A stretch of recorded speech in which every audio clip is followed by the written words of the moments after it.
Come on.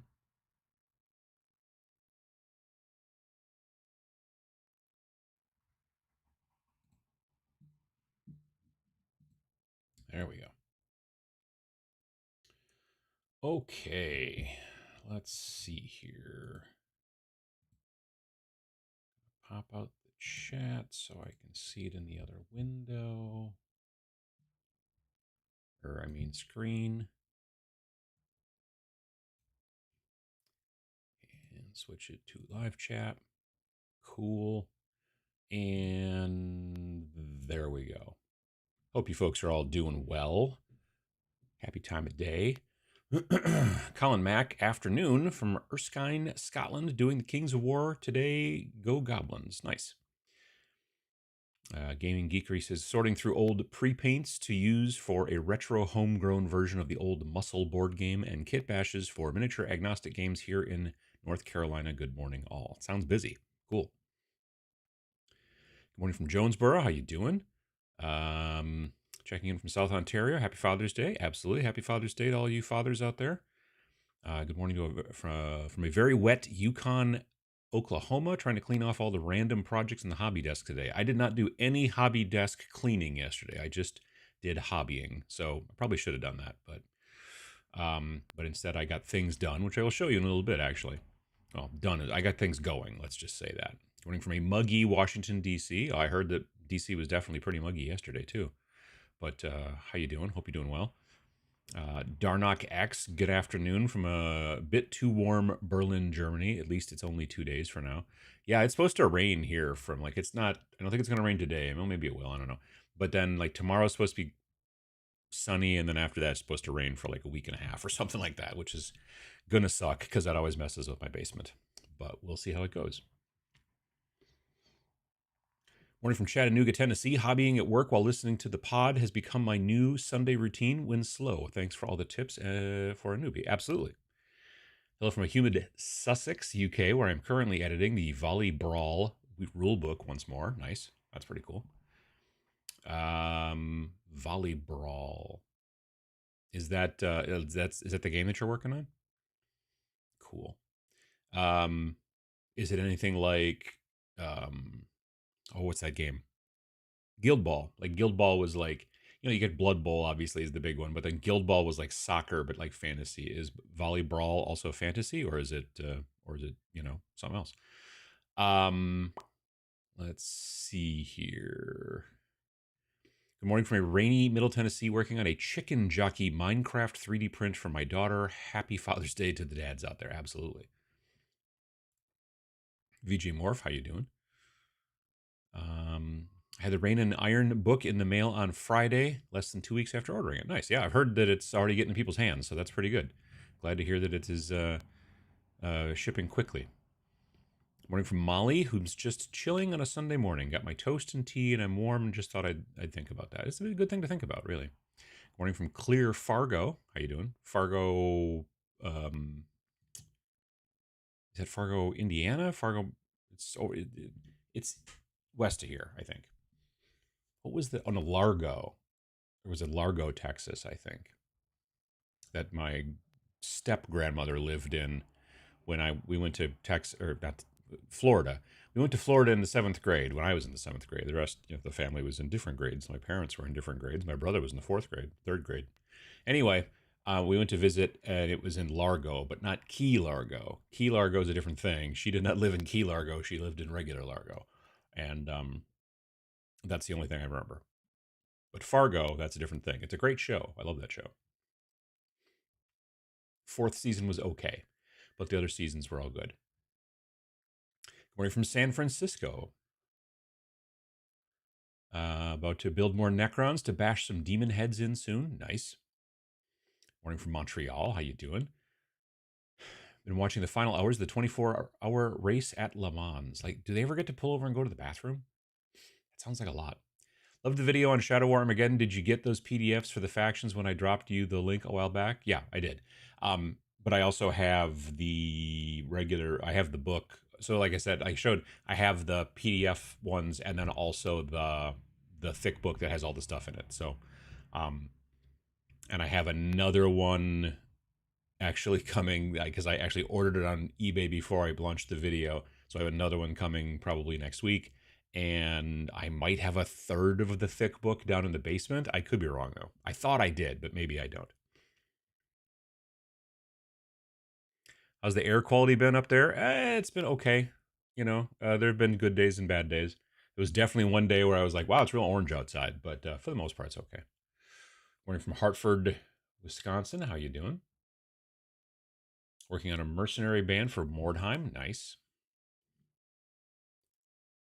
It's my game over on Itch, Fantasy Volleyball with Angry Battle Haggis that bites players if played badly. Nice. I bought Rain and Iron book to give my friend as a gift. I know he will be excited to get it. He has been talking about it since the release. Well, that's cool. It's very nice of you to do, too. Morning from sunny Milwaukee. Someone said robots dig out Kickstarter failures, Robotech ones. Well, I've been working on, so I just realized that talking about robots here could, it's not that I'm working on those guys for Rain and Iron. I guess I want to make that clear. I mean, you could certainly use the Robot Legions guys from One Page Rules for Robot or for Rain and Iron, but I guess I wasn't trying to be like, hey, there's another Rain and Iron video, since we did it last week as well. That being said, if you are interested, you can go to snarlingbadger.com and take a look at our newest game called Rain and Iron. That being also said, the robots I'm working on are from, there's going to be a 2-player starter for Grimdark Future, the army game, not the skirmish game, which is called Grimdark Future Firefight. And it's going to be called Broken Truth, and it's going to be Robot Legions versus the lizard guys, the Starseed Saurians, or I don't know, something like that. So I thought for fun, I would like to paint up some of the regular warrior troops, because I painted 5 of them last year for skirmish games and stuff. They had the red cloaks. I really liked how they turned out. So I thought, let's try something different. And so I did that, and I painted up 10. I'm almost done with them. I've been painting them on Twitch. You can see me probably finish them maybe tomorrow on Twitch at 7 p.m. Central Time. What was my point? My point was that I've started painting other stuff that's also in there. I have been working on like a big 3-legged kind of walker thing that came in that box. I've started working on a big spider, and I've started working on some like they're kind of like scarab swarms, but they don't look like scarab swarms. They look like a swarm, but not necessarily of scarabs. They look like a swarm of robots. And then I'll do another unit of 10 of those Legions guys. I was hoping to have some pictures, but I ran out of time this morning because I got up a little bit late because Rex has been bothering me. My wife is out of town. She comes back tonight or this afternoon. And so, I don't know, Rex is like, it's 4:30. He's like, hey, it's time to get up. And I'm like, no, I assure you it's not. And then he's like, again, at 5:30 and 6:30. And I don't know what he's got going on, that he like runs a lap or something and comes back. I don't know, but it's not great. Excuse me. So anyway, the reason that I'm talking about robots today here is because I've been working on them. But I've been working on other stuff too, which I'll show you in a little bit, maybe when more people get here. All right, let's see here. Planning a trip to the FLGS for some Necrons. Got your book Thursday afternoon. Very cool Motor Breath Jazz. Nice. Good morning from New York State, working on a big old dreadnought robot. Nice. With some letters to Cleo. I gotcha. Let's see here. Morning from Middle Tennessee. Final prep for the D&D game and a heating up of the Mississippi pot roast for the pregame meal. That's cool. After almost 3 years, just received my Pachow beanie, except it's June, so I can't wait for winter. It took 3 years to get to you? Is that true? That shouldn't be the case. Oh, was it ordered through the old system? They're really slow. I ordered a shirt from so I used to work with, for merch, I used to work with this company called, back in the day they were called Teespring, and then they just changed their name to Spring or something. I don't know. And they were usually okay as far as time was concerned, like when they would get stuff to you. And then I just wasn't happy with their selection of stuff, and I wasn't happy with the back end of their website, like the stuff that I looked at to look at reports, and it was just all sort of trash. And then this other company reached out to me, and I started looking at their stuff. And I was dubious at first, but then I was really like, oh, no, this is really quite good. And it's a merch company called Fourth Wall. And so I switched everything over to Fourth Wall. Um, and I hadn't used then Spring in a long time. That all being said, I did order a shirt from another creator, like probably in November or December. And I saw from the way that I got the email and all that stuff, I knew it was through Spring and not through Fourth Wall or some other company. And I thought, well, that'll be interesting to see. It took 4 months to get a T-shirt to me, a simple T-shirt. It was not even so. If it was a hat ordered on the old system, I could see why it would take forever, because I think they're about to go out of business. Like, it shouldn't take that long to ship out a shirt, right, or a hat or whatever.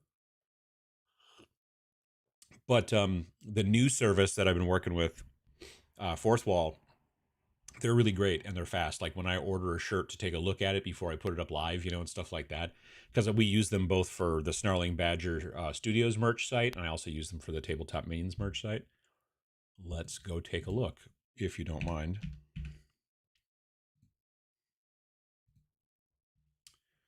Website. Oops.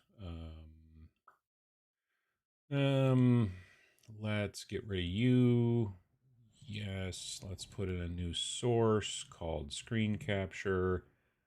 No, that's not what I want to do. I want to put in a new source called, where is it?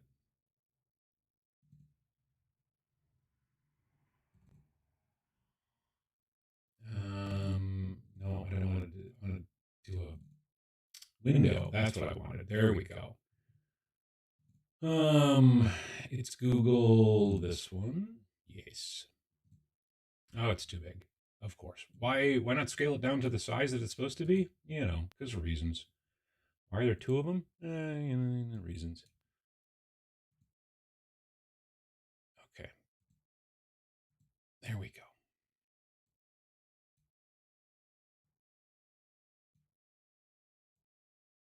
There we go. Still too big. Like, why they think you would ever want to bring in a window that was that big to fit? Like, you would always want it to come in and be the size of the window that you're going to, at least, right? But no. Anyway, all right. So there we are. And we go to merch. Poke. Right. So there's a new knit beanie that is available through this company, and you'll get it a lot faster. I can guarantee you that. Miniature agnostic shirt. And this one's the sci-fi one. This one's more the punk rock one. There's also a cool, like, gothic type one, and there's this cool robot artwork. I've got some other robot artwork coming, which is awesome, in case you're wondering.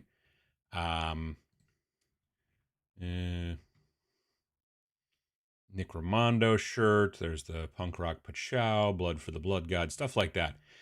They're just a company that does really good work, I think. Everything that I've gotten printed from them, I've been really happy with.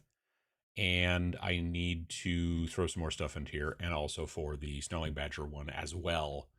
But yeah, I switched to these guys, I don't know, end of last year maybe, I think. And I've been very, very happy. All right.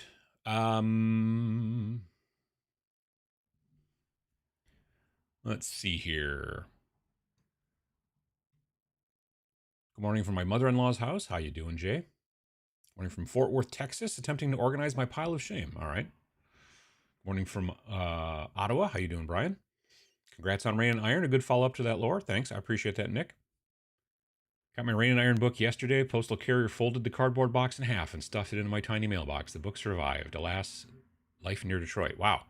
That guy must have been strong, because the boxes are sturdy-ish. You know what I mean? That's not awesome. I'm sad to hear that for you. Good move grabbing one on eBay before you did the video. I have a feeling the market for them might just get a boost after the video. I suppose it's possible, sure. For Shadow Armageddon, are the lists expensive? Couldn't tell in the video. So generally, for most of the armies, they tell you that you have a maximum, I think, of 10 models. So it's 3 to 10 models. Except for orcs, and maybe guard. Guard might go to 15, and I think orcs can go as high as 20. It's just because they're very low points, you know what I mean? That being said, I think Grey Knights, if I remember correctly, go 3 to 5. So probably the cheapest box, if you were interested, if you could find a box of 5 Grey Knights, which is hard to do these days. They generally put those guys in 10s, but I do have an old box. I showed it in the video, an old box of when they used to have these strike teams. It was only 5 models, and that's, I think, what I'm going to use for my Grey Knights. Got my copy of Rain and Iron. Good read. Looking forward to building some teams. Well, that's good to hear. Appreciate it. I see OPR having an OPR rules jam coming up as well. They do those a lot. Yeah, they, from what I understand, I've never participated in anything like that, but they do those a lot. Space Lizardman, there you go. The April 2017 issue of White Dwarf has a ton of Shadow War Armageddon lists and a battle report, and it's the issue with the Cardron Overlords launch. Oh, there you go. Okay. Saurian Starhost, a gator with shoulder-mounted rocket launchers. Yeah, that's a great model. There's 3 of those in the army list. So, like I said, it comes with 2 1,000-point lists. There's Robot Legions, which I'm working on first, and then I'll probably do the Lizard Guys too. I might have some projects in between there. We'll see. But the Lizard Guys, I think, are going to be a little bit harder to paint just because there's a little bit more detail to them than the robots. So we'll see how that goes. But yeah, in the 1,000-point list for the Lizardmen, there are 3 of those big gator-looking guys with the rocket launchers on their shoulder. So that's pretty cool. Kitties are crepuscular nuts. That's true. Quick shout out to the strawberries and cream cheesecake from Costco. Holy mackerel! Well, there you go. I'm sure that the strawberry cheese. I'm sure the people from Costco are definitely listening. They definitely watch. Good timing on Robot Talk. I'm just starting to work on some Purge robots from Core Space. Cool. Got the models for Halo Flashpoint finished this past week. Set it to play if I can trick anyone into trying it. It's a decent game. I enjoy it. Working on some 15mm British. Cool. Good morning from Marlborough, Massachusetts. Recently noticed that OPR also published a couple of skirmish adventure games, narrative skirmish games with RPG elements. StarQuest and Fantasy Quest. Sounds interesting. Yeah, they definitely have been like spreading out into other places and stuff like that. So they've got that thing going on.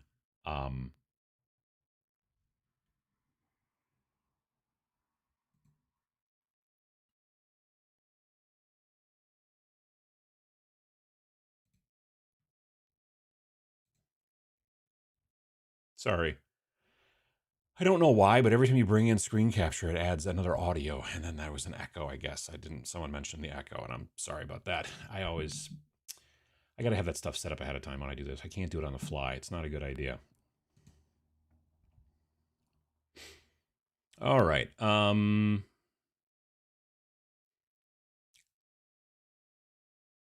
Was the old site, which you said, trying to change, but 3 years scant? Yeah, no, 3 years is nuts. That's a crazy amount of time for them to get a single beanie out. That is, I'm really sorry about that. One of the main reasons, like I said, why I left. I didn't even know they were going that slow until I ordered that shirt from this other guy. And I just didn't get it. And finally I'm like, what's going on? I sent an email to not them, but because I knew it wasn't them. I knew it was Spring. So I sent an email to them, and they sent me like back a thing, and they're like, oh yeah, well, we're just having some trouble, so it'd be cool. And they're literally like this shirt was like, I don't know, $25. And they're like, man, it'd be really great if you didn't like cancel it, because it would really help us out or whatever. And I'm like, you guys are in bad shape. So yeah, I feel as if there's like one person who works there now, and they have to take all the orders and also do all the printing. I don't know, and embroidering or whatever. I don't know.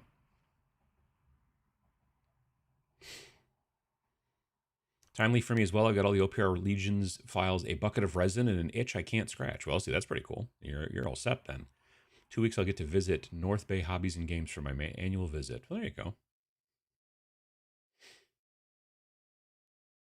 Morning from gloomy Middle Tennessee, taking a hobby break to due to an injury. Oh, that's no good. Reading Rain and Iron to build my robot force. Nice.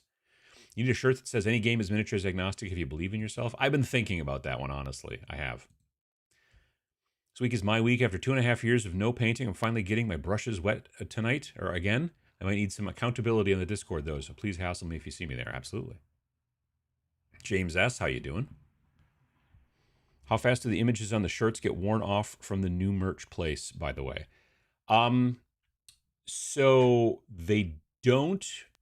I've never had any of them come off, but I always wash my shirts inside out and I always air dry them. We have a rack, like one of those foldy like laundry racks. So underwear and pants and stuff like that, that all goes in the dryer. But for me, the shirts always, the trick to having t-shirts, whether they're, you know, um direct to garment print or whether they're screen print or whatever, the trick to having them last for a really long time is to always wash them inside out and to always air dry them, and don't tumble dry them or throw them in the dryer or anything like that.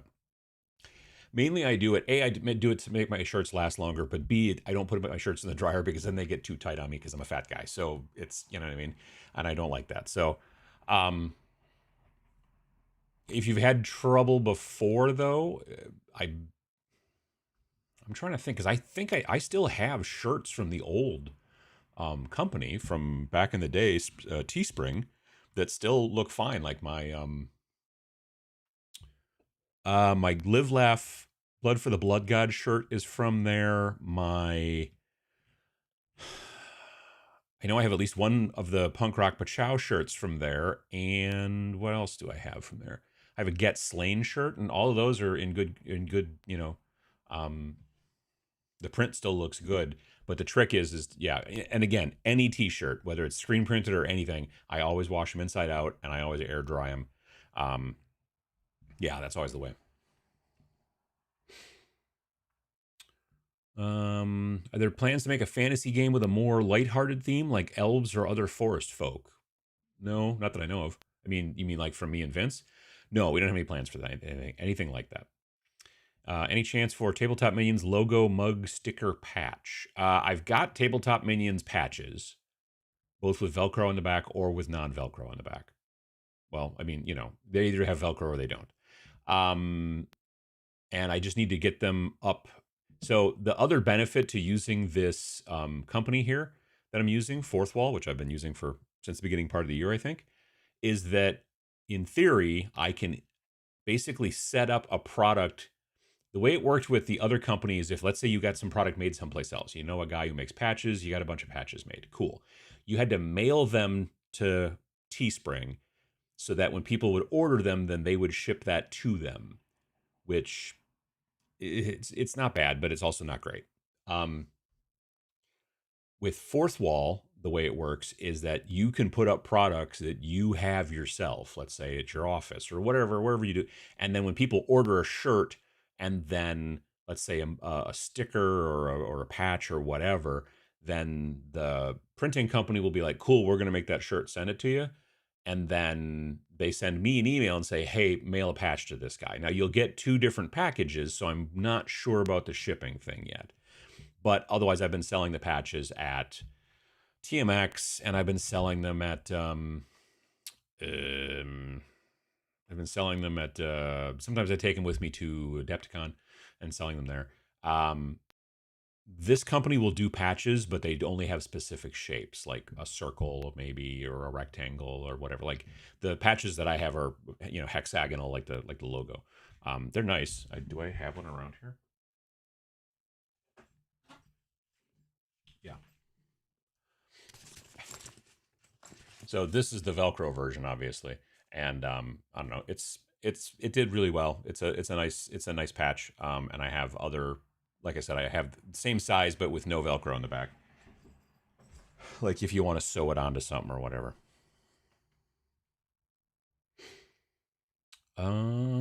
Let's see here. Unlikely Adam would make a game about elves. Not really a fan. Also true. +1 for the stickers. I'd love to attach a sticker to my hobby tools box. I think that there might be some sticker possibilities through Fourth Wall. I think that they can do print-on-demand stickers. I don't know what the quality looks like, so I'm going to have to maybe test that. I don't like to put anything up on the site that I haven't gotten a copy of myself, like printed. Like this is not a shirt that I made.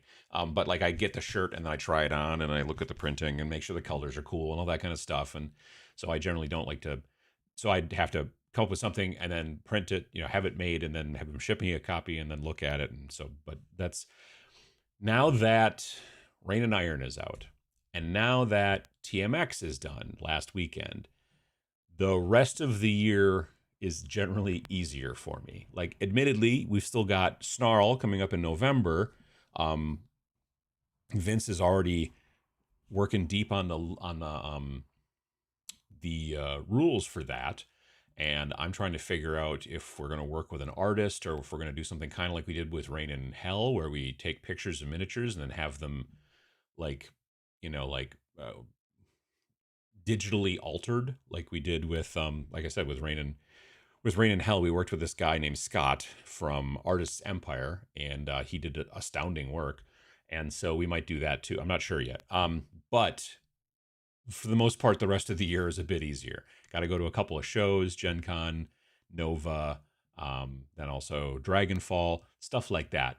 But yeah, we'll see how it goes. All that to say is that the plan is to get both merch out for some new merch out for Tabletop Minions, and also some new merch out for Snarling Badger Studios.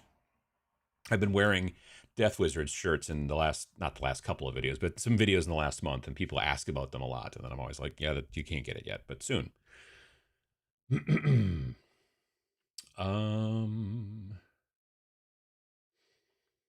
Morning from Colorado. Thanks for your alternative takes on the hobby. Well, I am definitely alternative. I'm one of those, like alternative, like in the 90s, because I'm old. Let's see. I probably got enough robots to get by. That's good to have. That's a good problem to have. Not even a problem. It's just good to it's good. Austin, Texas, working on British infantry for Anglo-Zulu wars. So much red. There's a lot of red. Yeah. Let's see here. I need space lizards with lasers. Ooh, there you go. Morning from East Texas, working on my current batch of 85 Battletech mechs. Morning from Tucson. How you doing? Good morning from Florida.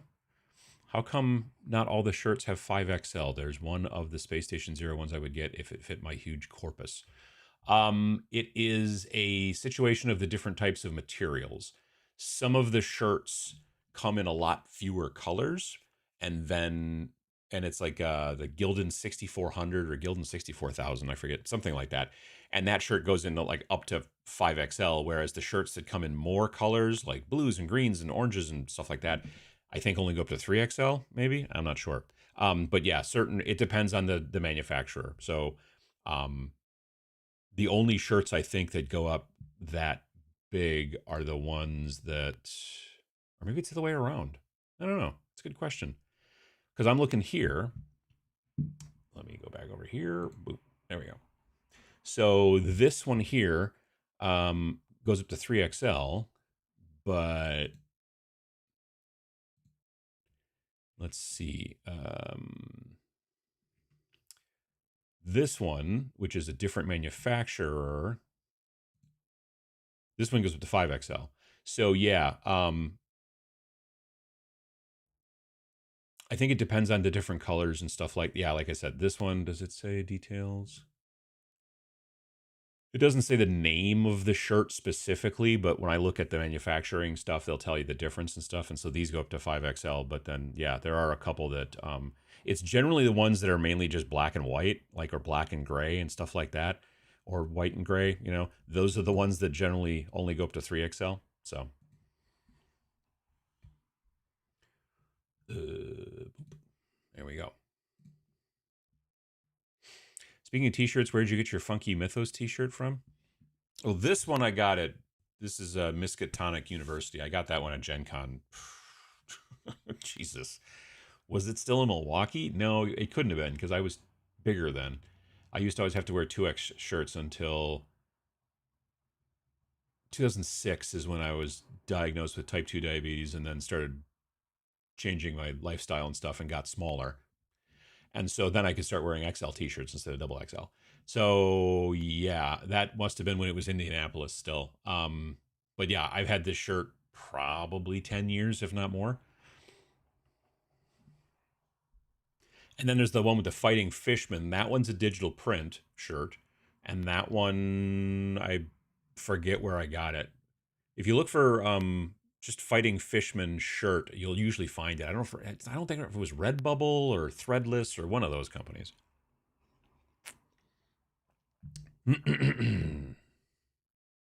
Snarling Badger shirt, but it's like a design for a space salvage company. For Majestic 13. I'm not sure what you mean. Snarling Badger shirt, but it's like a design for a space salvage company, Space or Station Zero, or Majestic 13. So the Majestic 13 group shirts, because there's 13 different organizations. I've got maybe half of them done. Maybe. I don't know if I want to make one shirt for every single different faction, because I think that there's going to be some that will never get bought, but I could be wrong. But I'm usually not, or at least on those kind of things. But yeah, there's going to be definitely some Majestic 13 shirts. There's going to be, like, as it is, 3 years ago, the year before Majestic 13 came out, Vince and I were at Adapticon, and we were teaching people to play Rain in Hell. And while we were teaching people to play Rain in Hell, we were both wearing T-shirts. Yeah, it must have been. I think so. Well, or we were teaching people to play Space Station Zero. I think we were teaching people to play Space Station Zero, but we were both wearing T-shirts for Majestic 13 factions. I was wearing an Industrial Arms T-shirt, and he was wearing the whatever all the different groups of spies, the CIA and all that kind of stuff are. I forget the name of that particular organization, but that's the shirt he was wearing.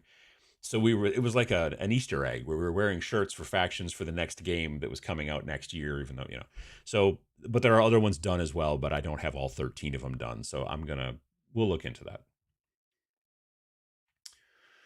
How was your convention? I was hoping to find some YouTube footage of the events at TMX. It was good. It's always a small convention. Like, convention is a strong word, really. The reason I call it an expo, besides the fact that it is literally just like, we're here to, people are there to teach people how to play games. Expo seems like the right word in that situation. It's not a tournament. It's not, there's some vendors and people, you're just there teaching people, doing demos of games, and that's the whole idea. But it's a little small thing, and it was a good time. There was a lot more games being run this year, which was very cool. Like, people always had something to do. There was always like plenty of different things and choices and stuff like that. Excuse me. So that was good. Need one of those patches for my tabletop themed battle vest. Nice. Anyone remember an old game about fairies and their flesh is highly addictive, and it's a whole thing about cannibal fairy warband, and fairy accidentally fell in a soup pot at a festival? Is it just called Fairy Meat? I swear to God, there's a game out there called Fairy Meat years and years ago. Watching while painting a rat ogre. Cool. Using my Battletech minis as robots. I have a lot of those. Just got 18 more. Yeah, Battletech minis work great for robots in Rain and Iron. Even though they are like supposed to be 6mm size, you can also just be like, well, that's just the size of the robot. And so, size is just a construct, right? So you can totally, scale is just a construct. So you could just be like, well, that's a 28mm, so my demon's this big and my robot's this big, and then it's fine. It's just not a mech. Like, there's not a person inside driving it or whatever. It's just a robot. So that's fine. There's a lot of people who have been doing that. Happy Cat Dad Day. Thank you very much. Shout out to my pops in heaven. Yep.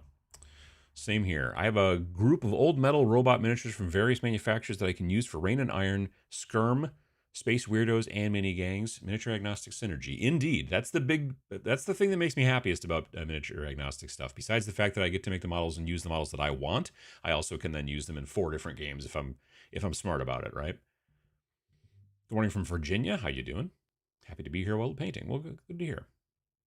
It's not the cover art shirt. It's not the brownish one. It's the one with the blue and the lady and the dude from the space station. Yeah, so that one, I'm on the wrong website. That one is probably on the shirt type that comes in fewer colors, because I was like, that's only available in black. I think it's available in black and white. Now they kind of think of it. You can either buy the shirt in black or you can buy the shirt in white. I don't know if there's another color that you can get it in. Merch website. So this one, I think, comes in. Yeah, this one goes with the 5XL because there was more colors. Like I wanted also the ability to go like a blue gray, steel blue as they call it. And let's see here. So Rat Daddy though is on the you basically either get gray or sorry white. You either get white or you get dark heather. I knew a girl named Heather. I don't think she was, like maybe she had an evil twin and that was Dark Heather. That's who that was. Anyway, or maybe she was Dark Heather. Maybe she was the evil twin. I don't know. I haven't seen her in a long time. Anyway, my point is that yeah, these only go up to 3XL because they're a different type of shirt. And this one also, yeah, it goes to 3XL. I like this shirt a lot too. This is, well, I mean, the artwork's all spectacular. We really want to work with Will again if we can figure out a way to do it, because Will's awesome.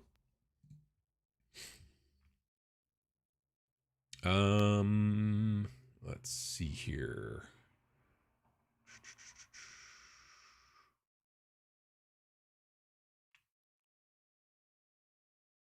Is someone wanting to play a sci-fi skirmish with my old GW minis? Do you think Shadow War Armageddon or the OPR skirmish are more fast and fun? Oh, OPR. OPR is definitely faster and funner, indeed. It's the other big benefit to OPR, to Grimdark Future Firefight, online list builder, which is probably the best online list builder ever. And what else? They also do, you kind of have levels to the rules where you have like the base rules and then you have a whole bunch of modular stuff that you can stick on later, and choose to use it or not. So that's nice. Whereas like I have this nostalgic thing for Shadow War Armageddon, but I'm not going to lie, it is definitely a crunchier game and far less streamlined and maybe even far less modern as far as rules mechanics are concerned than, Grimdark Future Firefight from OPR. Fairy Meats. Yeah, I remember that. I remember that name. Good sunny morning from Saint Jerome. I'm packing up for a whole day of kill team with my friends. Gonna try to convert them to Majestic 13. Well, that's pretty cool. I was thinking T-shirts for Sterling Badger, the company, but styled like it is a group in the. Okay, I get you. Need Rain in Hell Philosophies T-shirts. Oh gosh. I'm at 35 models completed year to date. Well, that's cool. Went to Southern Ohio, or went to the Southern Ontario Battletech Society Convention, SobsCon. Yeah, it checks out. Yesterday, it was a lot of fun. Well, that's kind of neat. I've never seen just a Battletech convention, but that's neat. Makes sense. Fairy Meat from Kenzer and Company started as a bit in Knights of the Dinner Table, and they made an official game. Nice. Alan, how you doing? Afternoon from the UK. Torchlight Hobbies and Games had their Battletech day yesterday, but I got roped into yard work at my nonagenarian father's home. Yeah, I get that. Do Fourth Wall do zip-up hoodies with a design on the back? Yeah? I'm 98% sure that we have those.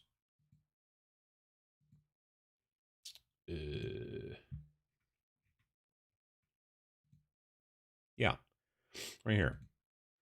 There's the Rain in Hell Deluxe Symbol Sleeve Metal Hoodie. It's got symbols on the sleeves, and then it says Rain in Hell on one sleeve, and got the cool symbols from the book on the other, and then the art's on the back, and then on the front it has that thing and a zipper. They're not cheap. This one's like $60. There is a slightly cheaper version that doesn't have stuff on the sleeves because the printing on the sleeves costs extra, as it turns out. Rain and Hell merch.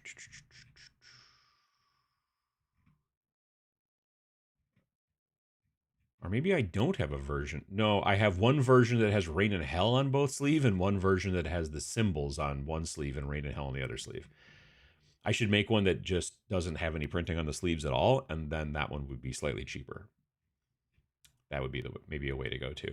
So, Back to main screen. Boom, there we go. Back to chat window. Happy Sunday from Denmark. You can make some no kings in hell. There you go.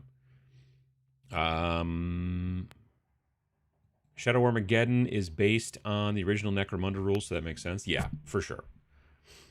Anyone has some favorite games to use Battletech minis for that aren't Battletech? Steel Rift is another one. There's a lot of people that used...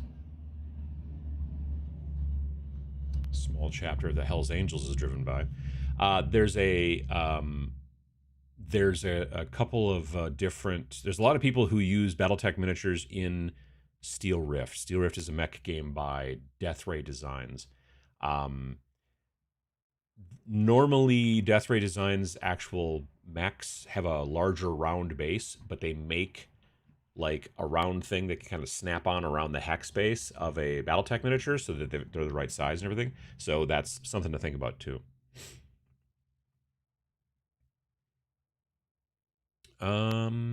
Let's see here. I don't recall if I said this already, but the Game Envy Lite you recommended has been terrific. Thanks for suggesting it. Oh yeah, the Lucent is an awesome light. Yeah,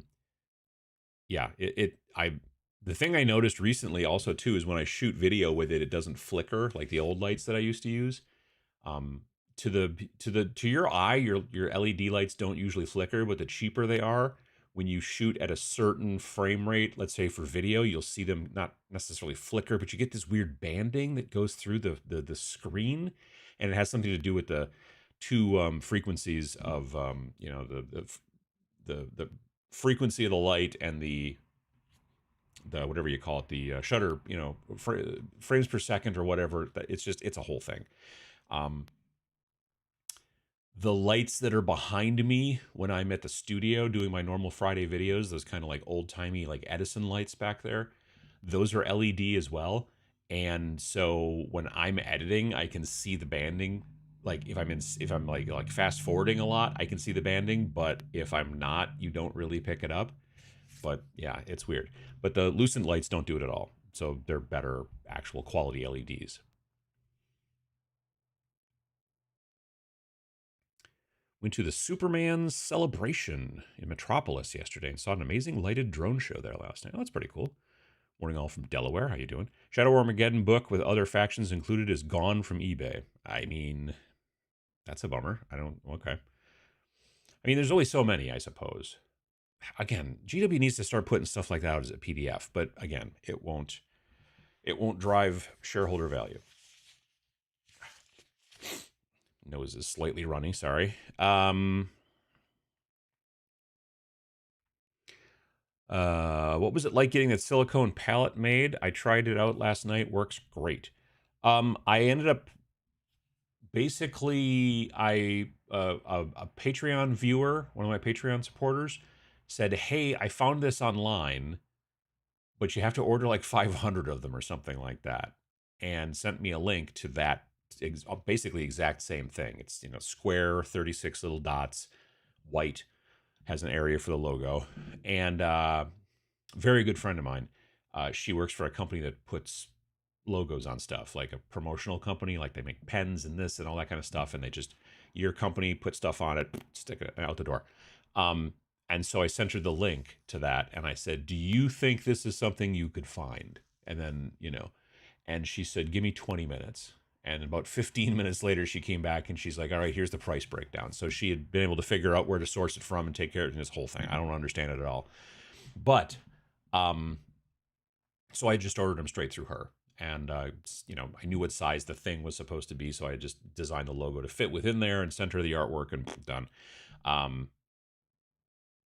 So yeah, that's the case. It wasn't like I had to have it like made.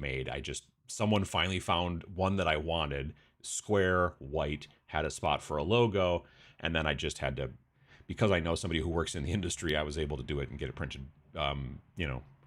Honestly, from the time that I saw the link till the time that I had it in my hand, it was maybe a week and a half.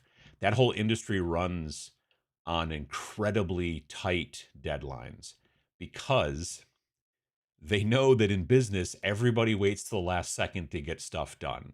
you know, you're like doing stuff and all this, and we're heading to an expo. Oh my God, we need fidget spinners with our logo on them. Can we get them in 24 hours? Yeah, there's tons of companies that'll do it. They'll charge you extra for that fast.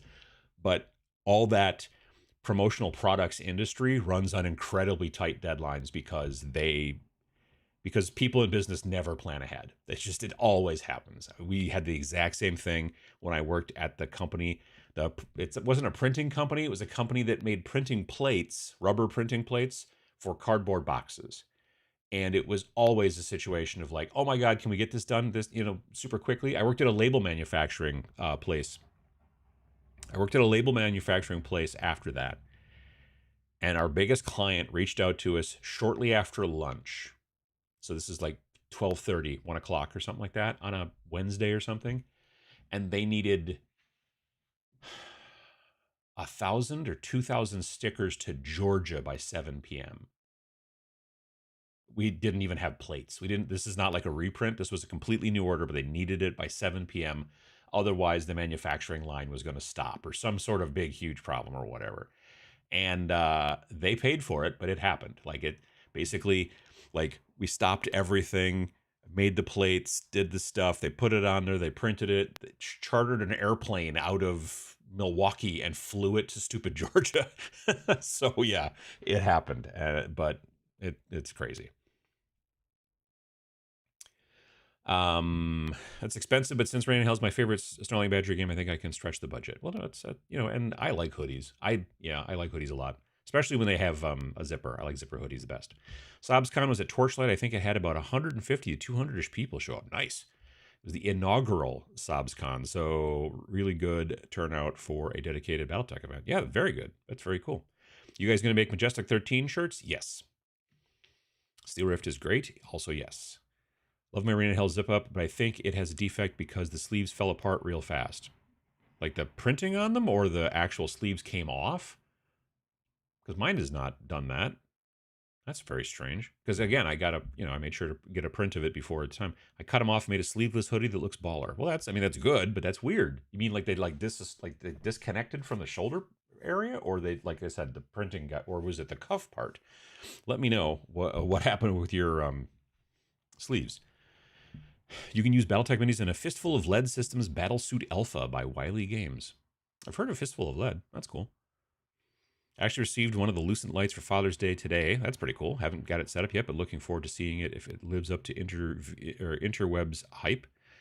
Store said that they sell out constantly. Yeah, they're great lights. They're super, and they're also they're not that expensive. $85. I mean, it's expensive for a light if you were just going to put up a light in your room, but for doing exactly what it needs to do to help you paint better and everything like that, it's pretty nice, especially in comparison to other companies. There's a company from France that makes a light that I don't think looks as good, looks like it's as useful, not like visual, oh, it's not pretty. I'm just saying it looks like it doesn't do quite as much stuff as the Lucent one, and it's like $200. So I'm like, Now, that being said, I bought a knockoff Lucent light on Amazon, and because I needed it, basically I had to buy it just before TMX because I thought I had an extra light, and I didn't want to take apart my desk to use a Lucent light to take it to the place and then have to bring it all back and set it all up again, all that kind of stuff. So I'm like, how fast can I get one from Amazon? Well, it turns out you can't. They're not sold on Amazon. They're only sold through Game Envy. But there are a lot of lights that look like it. And I was like, oh, okay, cool. So I got one for $55 that was next day. So I got it next day. It was great. Went to TMX, took it out of the box. It is not the same light. The Lucent lights, so there's the main, I don't know. Well, hang on. Let's just go Game Envy Lucent. And again, not trying to sell you on stuff here, but here, this is actually a very good picture to show you. Okay, so the one that I got, you see how when the part that attaches to the desk, this is the, can you guys see it? Yeah, you can see my mouse. So this is the part that goes up here, and then it comes to here, and there's the buttons, and then these are the lights, and they're adjustable. The one that I got, I didn't realize it till it showed up. They don't bend here. So this joint here, there, ooh, that's even better. The one that I bought like when when you get to the part with the buttons and stuff like that, it can only go straight out, and then those other arms that are further out can bend down, but they can't bend forward or backward at all. So that's a benefit. But also, the one that I bought doesn't have screws all over the place because I think it's probably just partially glued together, and I don't know how long it'll last. But whatever, it was cheap and I needed it literally the next day. So, but yeah, that's one of the things to look at. Sometimes you look at these lights and go, well, that's the same light. And you get it and you're like, oh, no, it's not. And I don't know what kind of actual like LED bulbs that they have in the cheap ones, the ones from Amazon. So if you're shooting video and stuff like that, that could be something to think about because they might be the super low frequency kind where they flicker kind of to some, like, again, your human eye doesn't see it, but cameras see it. Are you guys going to make Majestic 13 shirts? Yes.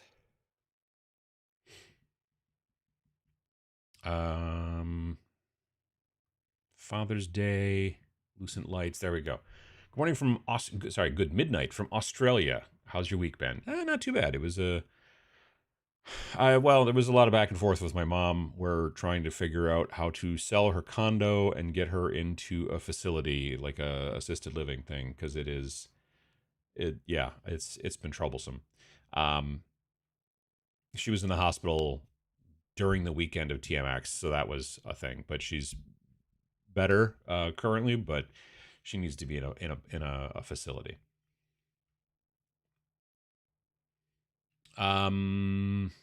Did some assembling on a new project and painted 4 resin mandrakes. The painted mandrakes are going very well. Well, that's good to hear. Is Shadow War Armageddon in the GW Warhammer Plus Vault? I don't know. I've never used that, so I don't know. It's a good question.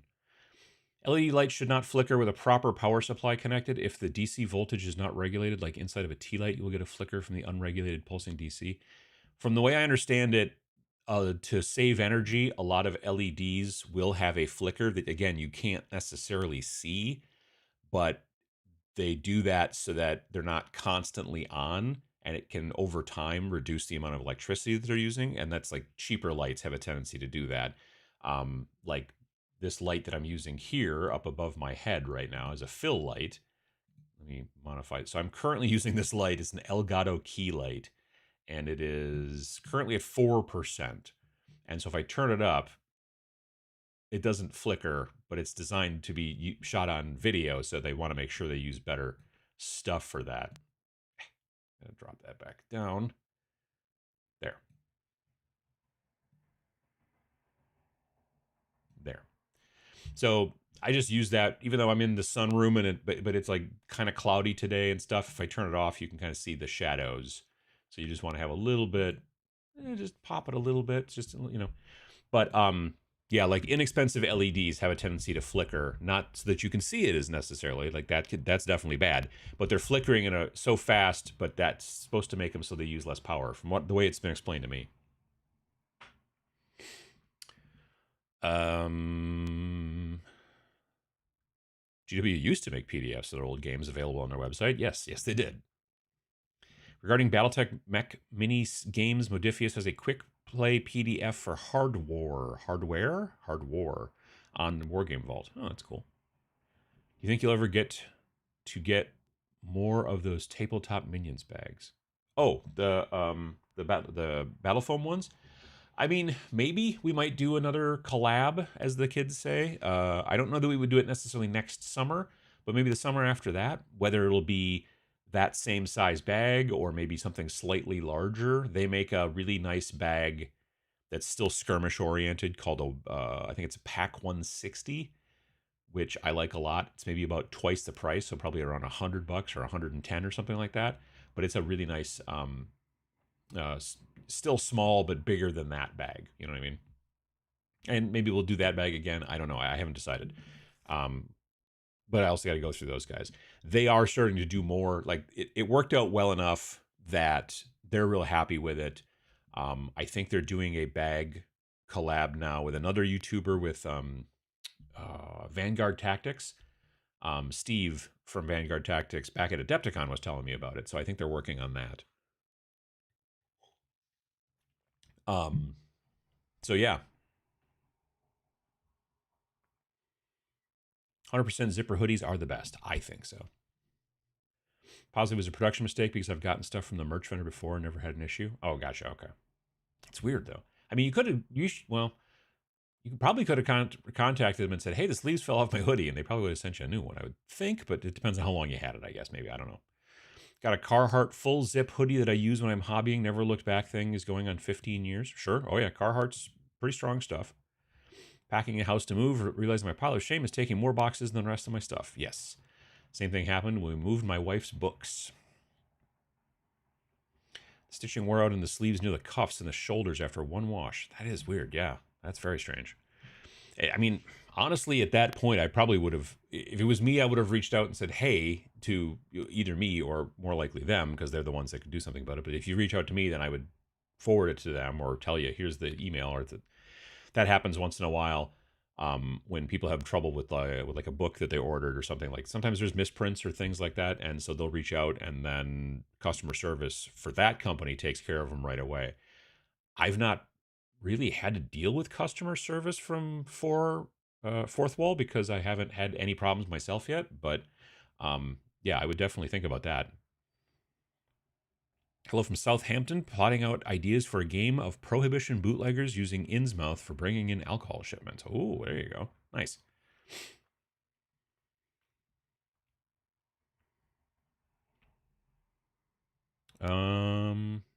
Afternoon from a rainy Temple Patrick, Northern Ireland. How you doing? Painting Death Guard today. Very cool. I've used Battletech minis for heavy gear, Mechton, Rifts, Robotech, Cav Strike. Absolutely, yeah.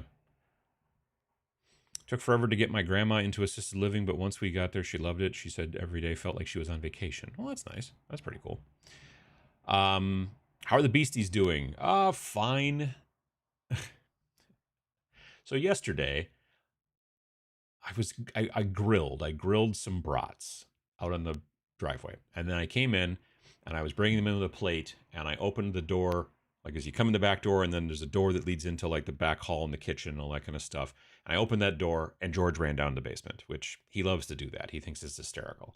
So I'm like, God damn it. So I take the brats and I set them on the counter, and then I go down in the basement to find George. And what happens is George is just walking around sniffing things, doing stuff, and then you pick him up, and he is a moose. He's the biggest cat we have. He is probably 17 pounds. And every other cat we have, if I pick them up, you can just sort of hold them and put them where you want to, and it's fine. But with him, when you pick him up, he gets real twisty because he wants to be over your shoulder, head looking that way, and then you hold him like this. So as soon as you pick him up, he starts to get real twisty. So I pick him up, he gets real twisty, which I know he's going to do. I put him over the shoulder, it's fine. We start going back upstairs. We're getting up the stairs, and he decides he wants to be over the other shoulder now or something. He got real twisty again, and I'm like trying not to drop him, and then I trip going up the stairs. And I'm falling, and I'm holding a cat. So, and there's the landing. I'm going to be falling. I'm not going to be falling on other stairs. I'm going to be falling on the landing before you turn. And so I landed on my elbows so I wouldn't squish him or drop him or anything like that too much. And then I don't know if you can see.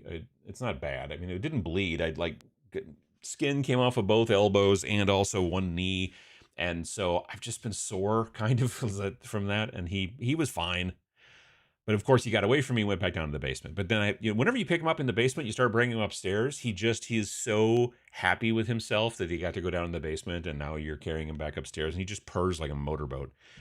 But yeah, otherwise, I don't know. The rest of them are all fine. The boys have been a little gross lately, a little bit, just because my wife has gotten the stuff that she puts on them, because we take them outside once in a while on harnesses, and it's like flea and tick goop that you're supposed to put like kind of on the back where they can't get at it, but then they're sort of sticky back there for a little while, which is gross because they can't get at it. And I don't know, so you're petting them and you're like, oh, I forgot about that. So I'm mainly just trying to pet the head or lower towards the tail and stay away from the mid back right now. But yes, painting the one page robot dudes. Indeed. So I did 5 of them. I had my friend Dave print me 5 of them last year, and I painted those up with red cloaks, and I used them for skirmish games, Space Weirdos, just regular old, Grimdark Future Firefight as well. But then I should have brought the box in here. There's a new 2-player Grimdark Future, which is the army game, not the skirmish game. A new 2-player starter box called Broken Truth, which will be coming out soonish. Excuse me, soonish. And they sent me a prototype. I think they sent what's his name a prototype too. Ash Barker from Guerrilla Miniature Games. He's got a prototype as well. And so and probably other people as well, but nonetheless, I've started painting the models in there. There is a robot Legion army versus the Saurian Star Host lizard folks army as well, and they're both, I think, 1,000 points, and they're a lot of fun. So I've been painting them on Twitch lately, so you could see there. You could follow me on Twitch, twitch.tv/tabletop minions. And then you'll get an alert when I go live, which is usually Monday nights Central, 7 o'clock Central Time, and Friday mornings, 10 a.m. Central Time. So it should fit most time zones as far as at some point you might be able to watch. You know what I mean?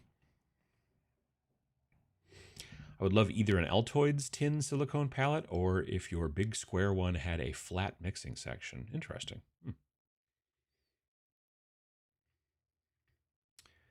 Let's see here. Probably should have reached out to Fourth Wall. I just figured lemons equal lemonade. Well, so you get cool short sleeve ones, which does look, pretty cool. Help, I'm falling with a cat, indeed. Does Vince or you have an outline of wargame rules you used, like an outline for what order the rules and what are not presented? Does Vince or you have an outline of wargame rules you use, like an outline for what order the rules? I don't think so. We try to make the rules in every game a bit different because they should fit kind of the story. We're big fans of feeling like the rules should help tell the story, as opposed to just like, I have this set of rules that and I just change the story for every game kind of thing. It's fine if you want to do it that way, but it's not the way we like to do it. The episode of the podcast that comes out tomorrow morning, my time, is actually going to be, we recorded it, and it's about how we make games. So it's kind of a step-by-step. It's not about how to make games, it's about how we make games. And so it starts from like idea and then like ends up kind of with, I don't remember if we end with marketing or if we just end with here it is and put out. We're not good at marketing, so we got to get better at that. But yeah, that's something to take a look at if you're interested. It'll be going live, like I said, tomorrow morning. New podcast. Vanguard miniatures make the best 6mm miniatures, no mechs but tanks and infantry. Well, that's cool. It's good you didn't hurt yourself and your cat. Well, I didn't hurt the cat, but I'm a little sore.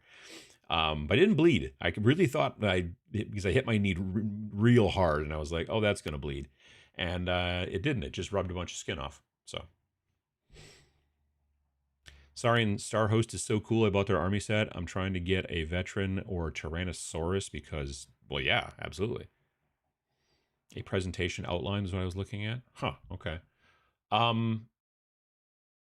I guess I don't know what a presentation outline is in this situation. Like, we basically start off with, like, if you look at any of the games, we start off talking a little tiny bit about lore, and then we usually go into kind of a glossary about things you need to play, and a glossary of terms, and then we go into usually an example of a round that helps, and then we usually go into, depending, sometimes it's about activation and movement, sometimes it's this, and just all kinds of stuff like that. And you can do it however you want, obviously. We like to look at it from the aspect of it makes sense to kind of like, when you first think about a game, you're like, all right, well, what do I need? So let's talk about that. Well, what are these terms? Okay, let's do a glossary, and then you start getting into like how the game is played. Like, some people will start with, this is how you make a warband or whatever. But the problem is that if you don't know how the game is played yet, then how to make a warband doesn't make a lot of sense. So we feel like it's best for us at least, to go, look, here's how you play, and now that you know how to play, here's how you make a warband. And then, the post-game process. You wouldn't put the post-game process stuff in the beginning, that kind of thing. The order in which the rules are presented. Sorry that I'm being unclear. Yeah, I think it's, like I said, it's just basically take a look at it from the aspect of how is the user going to need to know, when is the user going to need to know things, and how are they going to need to know it. So that's, we start off with like, what's this kind of whole thing about, a little bit of a vibe of like some lore, and then what you're going to need to play. Here's some terms, glossary, example of play, and then we're going to talk about initiative and activation and moving and this and that, blah blah whatever. And then there's usually like combat and stuff like that, and what happens when you take damage and whatever. And then generally, I mean, I guess if you look at any one of our books, we have a tendency to keep doing it the same way.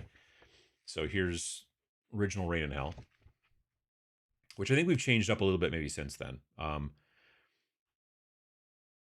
Because yeah, in this one we went playing the game, and then the next thing that we went to was building your cabal, and then after that we went into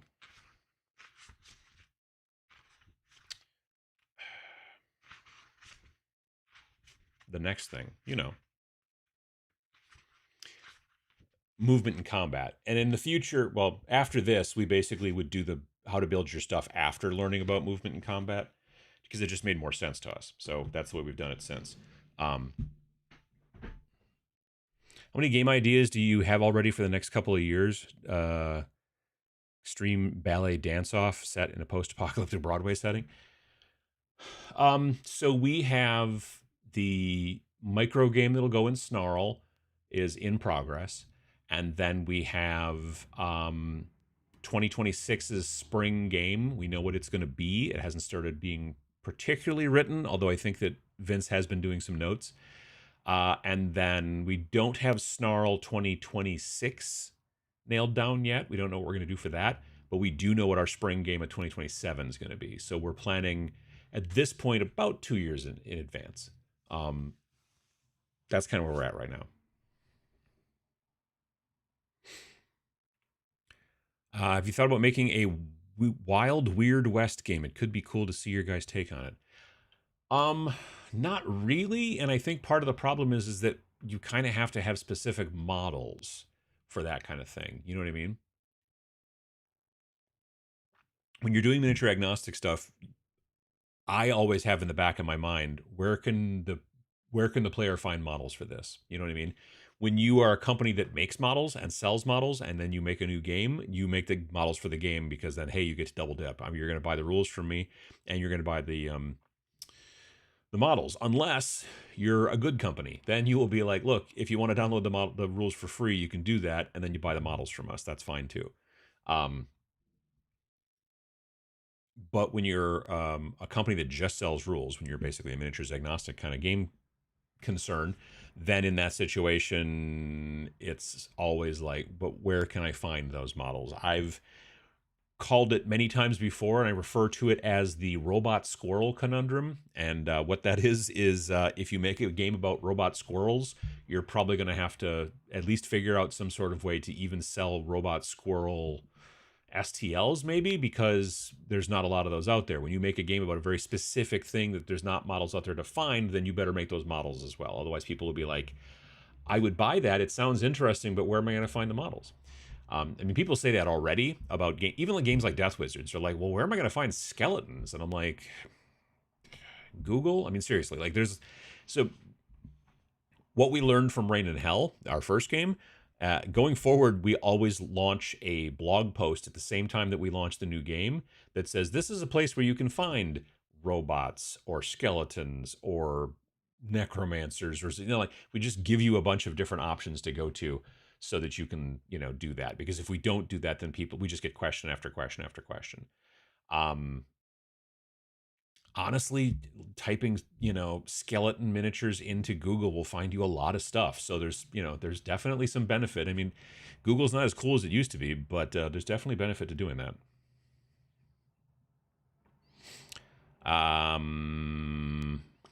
Let me see here. Does One Page Rules have a Gorka Morka style rule set? I don't know if they do. I don't think so. It's always been a bugbear for me with game rules. You need to build a list to play, but you need to know how to play to build a decent list, which is why I like games with sample quick playlists. Sure, yeah. Just grabbed the last Fnatic Paints. I didn't already have for my FLGS, a little Father's Day present to myself. Nice.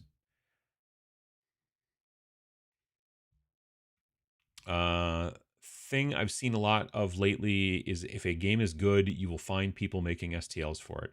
In many situations, sure. But it's not something that, like, as a company I can depend on. You know, like when we did Death Wizards, we did launch a very limited number of STLs through a partnership with Knucklebones Miniatures. And that was just so that it was honestly, it was kind of a bit of a try. It was a, hey, let's see how this works. And it's worked okay. You know, it's been fine. Again, we don't market it as well as we should. And so I got to get better about that. But those STLs, and you can also buy them as print on demand, like, you know, what's the name of it? Only Games. It prints them as well. But they're nice models, you know, like Maddie Knuckles did a great job. And so, but again, it's just 6 models as opposed to an entire line of models, you know, or whatever, that kind of thing. So we may do more of that. We thought about doing it with Rain and Iron, but honestly, Robots and Demons are not difficult to find. It's like why would we make skeleton models? There's hundreds of companies that make skeletons probably. So same type of thing. If someone can't find even free skeletons, they need to go back to school. I mean, well, maybe. Yeah. I mean, they might not be free skeletons they like. I can understand that. There's certain models I see of anything that I'm like, nah. But yeah. Type villager minis into Amazon. Tons of options. No kidding. Being normal, non-military folk peasantry can be a bit tricky. Try Foundry Miniatures. I think I saw peasants there. I mean, basically anyone can be a peasant too if you believe in yourself. I suppose not skeletons; those aren't peasants, you know. But if they're wearing full plate, that's not a peasant probably either. But there's usually peasant models out there too. So yesterday, like I said, my wife is doing a women's weekend with a bunch of her friends, so I've been home alone, and so yesterday I just was like so on Friday's video I was talking about all kinds of stuff. I was mainly talking about Shadow War Armageddon, but I talked a little bit about too getting terrain ready and stuff, and about how I've been working on these Necromunda tiles, but I haven't painted any of them yet because I've been like they're built and primed, but they're not painted, and I'm got a bit of analysis paralysis kind of situation. And I showed a picture of a brown painted tile with stuff pre-glued to it. I'm not interested in the modular tiles, you know. That's fine. Like, well, the 1 foot by 1 foot tiles by themselves being modular and then just using a bunch of different ones, great. But I'm not then going to put a bunch of stuff on top of them. I like to glue the stuff down so they stay the way they are, and then you can kind of do some interesting stuff, hopefully. Anyway, I started working on the tiles a bit yesterday. I'm like, no more analysis paralysis. I'm going to force myself. So I started, and again, these were dark brown rattle can primed. I started by basically silver dry brushing a lot, and with a big fat makeup brush. And also it looks like garbage, but you have to trust the process, right? But so you can kind of see here,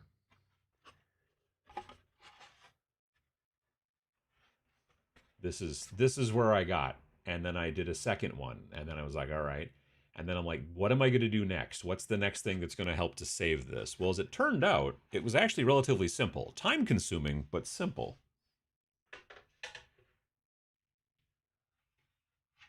What I did is I used some Army Painter speed paint, and it's a color called Grim Black.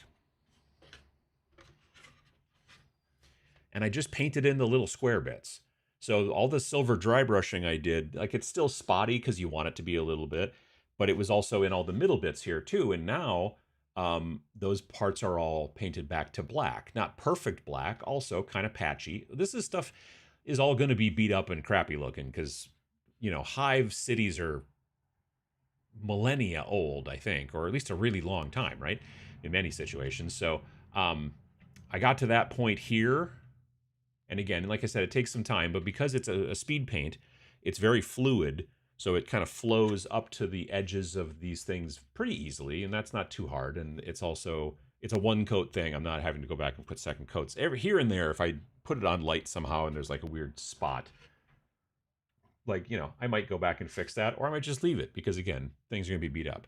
But yeah, it turned out so far so good.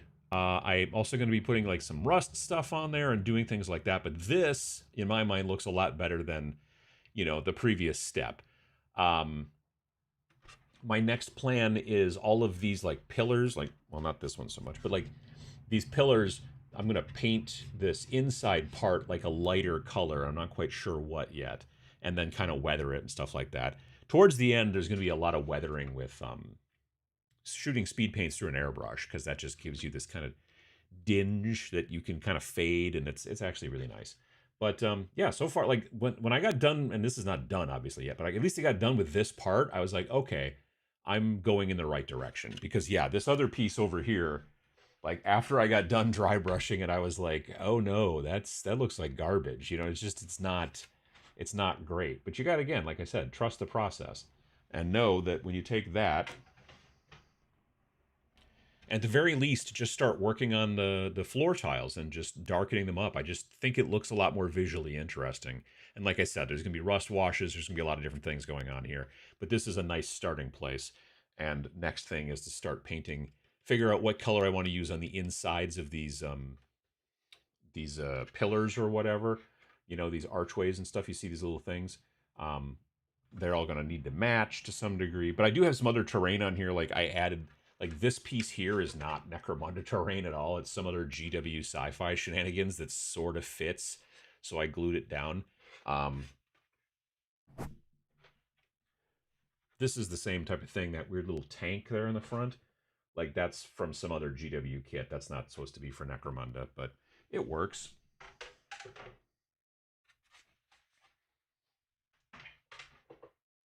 Probably going to do some yellow stripes. I've got some airbrush stencils from Death Ray Designs that are like just like stripes, so I could put some of those over some of the black bits too, and just spray a little bit of yellow in there to give it like here's a you know, a caution stripe here and there that looks old and beat up real good. So, but yeah, that's where that's at. The dry brushing, between the dry brushing and then doing one of the two tiles and that, putting that black stuff in there, that took, I don't know, not forever, but it took a good portion of my afternoon. So yeah. Wargames Atlantic now has a peasant levy. Nice, that makes sense. Medieval peasants get the Wargames Atlantic peasant levy. There you go.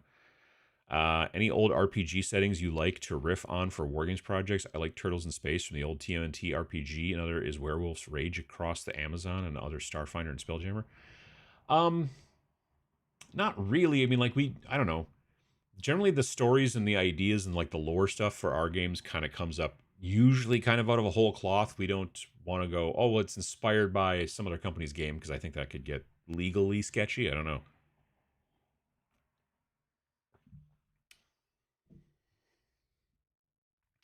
Just discovered that Nuclear Sunrise Speed Paint makes an excellent rust. Nice. I think I'm going to be doing, I think I'm going to take either, I think the Fresh Rust color from Army Painter. I want to try to make a wash out of it to some degree, and then see about using that as, like, again, a rust wash. Thanks to your praise, I ordered and just received my Army Painter Air Paints Mega Set. They're smooth. They are smooth. They're great. I love the airbrush paints.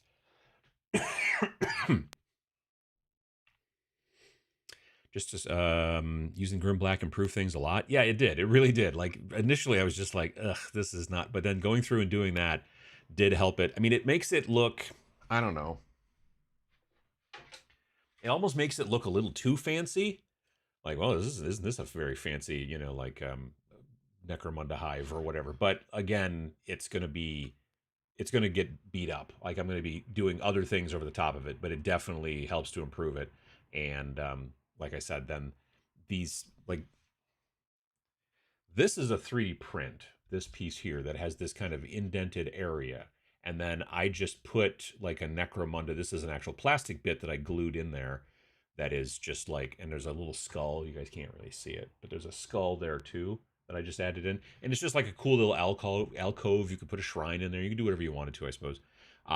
But some of these are 3D printed and some of these are not. Like this one's 3D printed.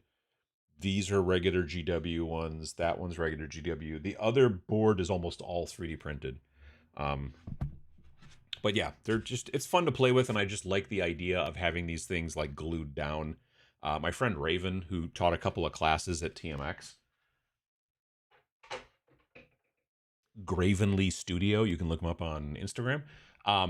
He's got an astounding, I don't know, he's got like 16 finished tiles for Necromunda, and he glues them all down and really goes crazy with levels and doing all kinds of stuff like that. And you can just kind of, you know, you've got to, if you do it right, then there's sometimes like, yeah, maybe a walkway just ends here. Well, sometimes walkways end, and then you can just put like a piece of scatter terrain at the top for like cover. But if you put the tiles together right, then maybe this, you know, walkway lines up with another walkway, and then it helps you to get places or whatever. There's all kinds of things like that. That is an incredible bit of how-to terrain. It's fun. It's fun. Do you still do any work for Milk Can, or are the games your main gig now? So basically, yeah, the Milk Can guys are great. I was actually just talking with Matt, who I used to do the podcast with. We had lunch about a month ago. I actually needed to get back to him. But yeah, I don't work with them anymore. I had moved to just freelance back in October of 22, and then I started. I think it was spring of 24 was when I stopped working freelance, and it wasn't. It was literally time. It was literally that, like when you're working freelance with a company or directly with clients, you don't know sometimes when stuff's going to show up. But if you're also doing other stuff like me and Vince, you know, making games and being on tight deadlines, my concern was like a company was going to come to Milk Can and go, we need this work done. It needs to be done by this date. And I was going to be like, but I have to get this book done for our game and it has to be the same date or whatever. And so, yeah, basically now my three main jobs are Tabletop Minions, the channel, which includes YouTube and Twitch and the merch and all that kind of stuff. And then there's the game company with me and Vince, Snarling Badger Studios. That's job number 2. And then also working with the Army Painter folks and, you know, doing that kind of stuff, which is like job number 3, sort of. So yeah, those are the things that keep me busy on a day-to-day basis. I mean, making a video every single week is also a lot. So there's that too.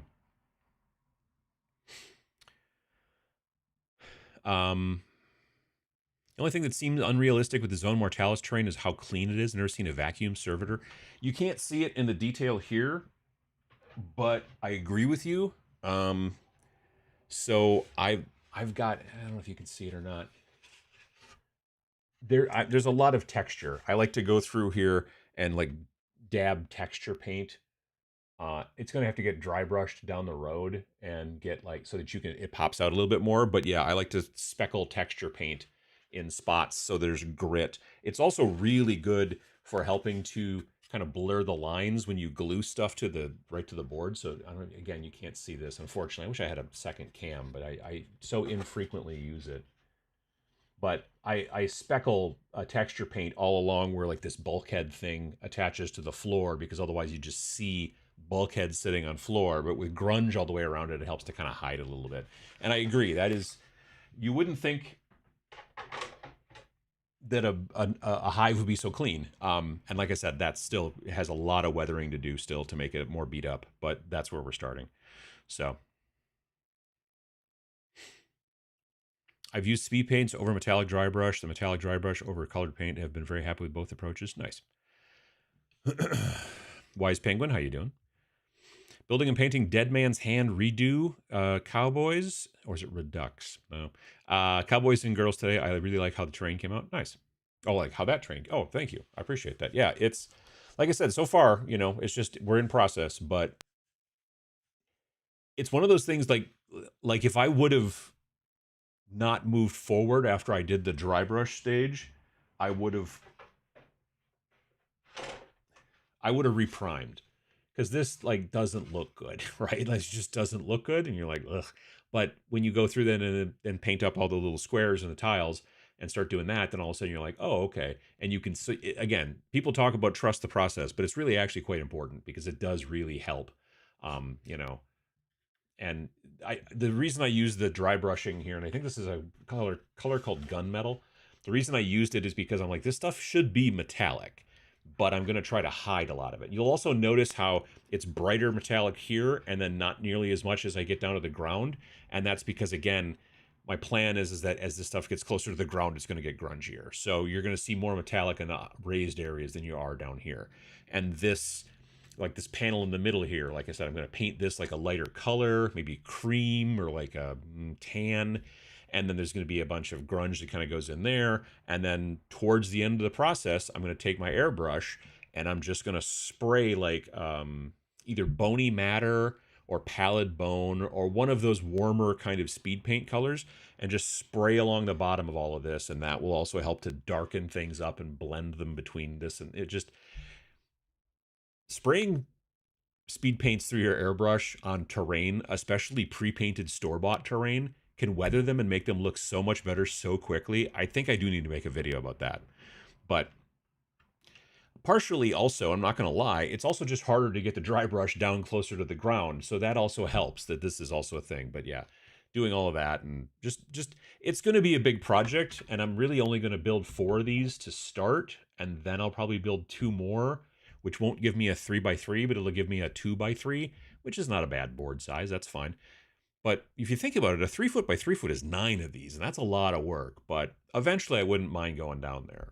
Raven, who I was talking about before, has 16 of these done. He has a full 4 foot by 4 foot finished board with tons of stuff going on and some lights and all kinds of jazz. So it's a big project, but then like once it's done, you can literally just take 4 or 9 of these, or maybe even 6, and just sort of kind of puzzle them together however you want to, and then play a different game every time. Maybe throw down some scatter terrain here and there for extra cover. Like if you wanted cover on top of this spot here, sure, we've got this wall, this kind of, you know, handrail over here, and you've got a handrail over here, which I don't think would give cover. This one would, because it's got like, I don't know if you can see it, but it's got like stuff, you know, glued to it, right?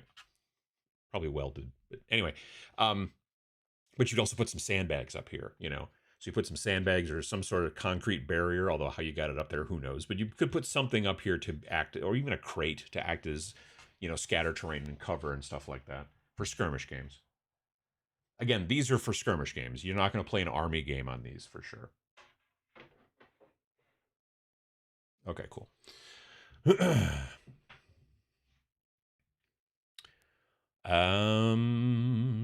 I use splotches of green, blue, purple, and brown inks and washes to make black and or metal floors look old and dirty. Oh yeah, I'll be doing a lot of that kind of stuff. I feel the siren song of building terrain from junk and spare model bits. So many possibilities. Oh yeah, absolutely. Terrain building is so satisfying. It is. It really is. Happy Father's Day. How you doing? Have you ever tried color shift paints available at Hobby Lobby? I use them for cockpit and weapon tips. Not anything from Hobby Lobby, but I do use a company's color shift paints called Turbo Dork. And I've used Turbo Dork paints on, I did some Tyranids and they worked out well on that. I did a like a Nurgle big bloated fly with a guy riding on it type of thing, and the fly's wings were done with the Turbo Dork paints. I've done aliens for Majestic 13, and they've been done in the color shifting paints from Turbo Dork. I had a banana before, and I think it was fine, but I don't know.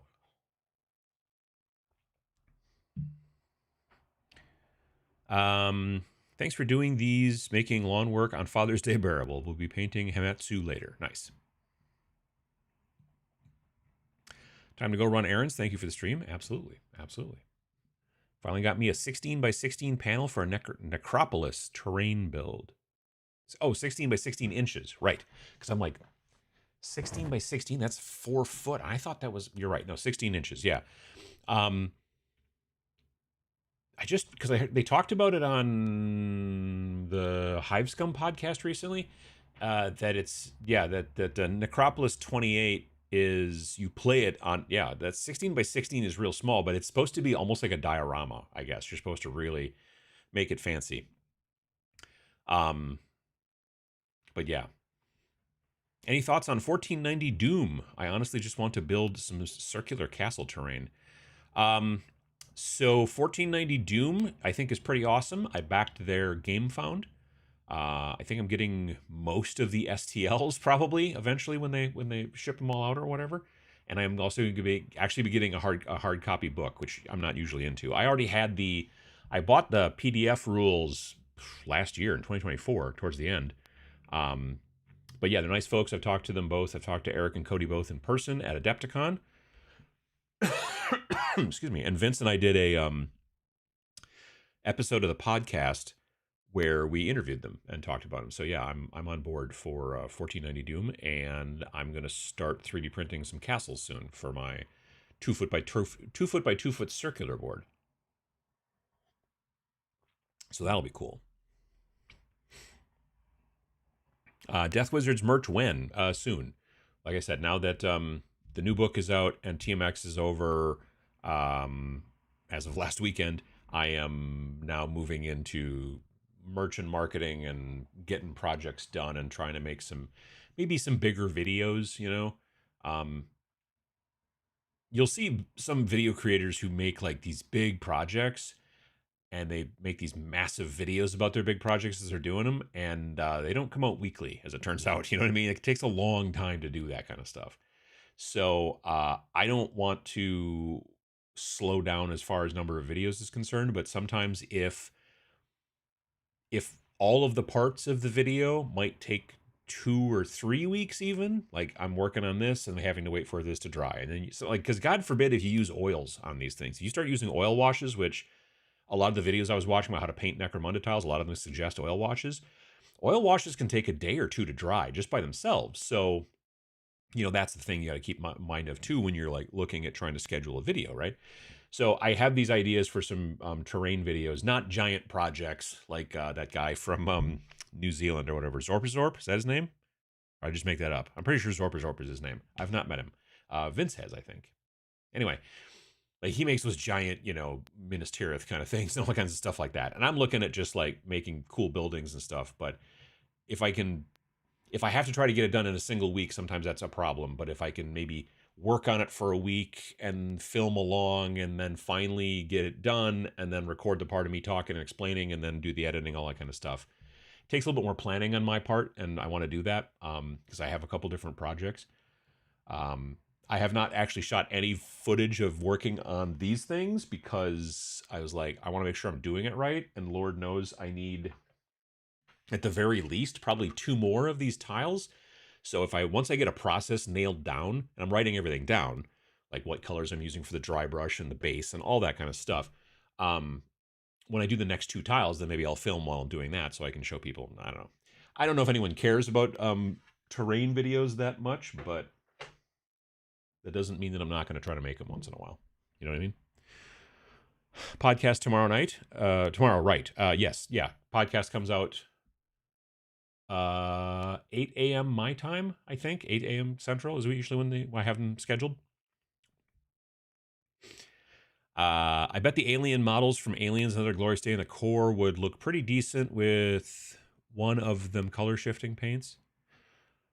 There's got to be a color that's close. There was a color that they used to make, I don't know if they still do or not, called Dark Net, I think, which might work. Turbo Dork.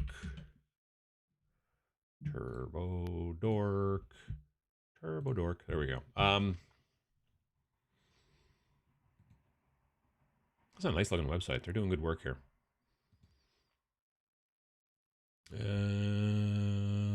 3D glasses, 4D glasses. Whoa. Yeah, right here. Dark Net.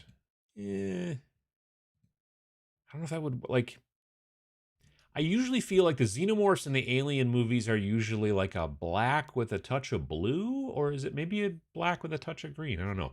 Dark Net is basically, it can appear almost black with a green front-facing color and brown shadows. It's not bad. I think it would work okay for those guys.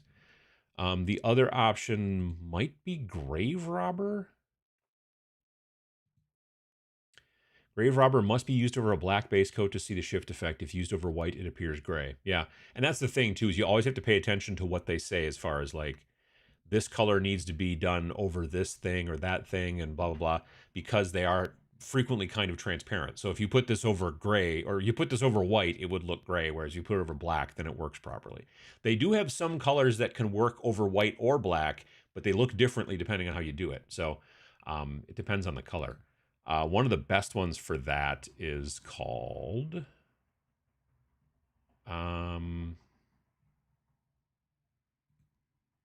Twin Suns, I think.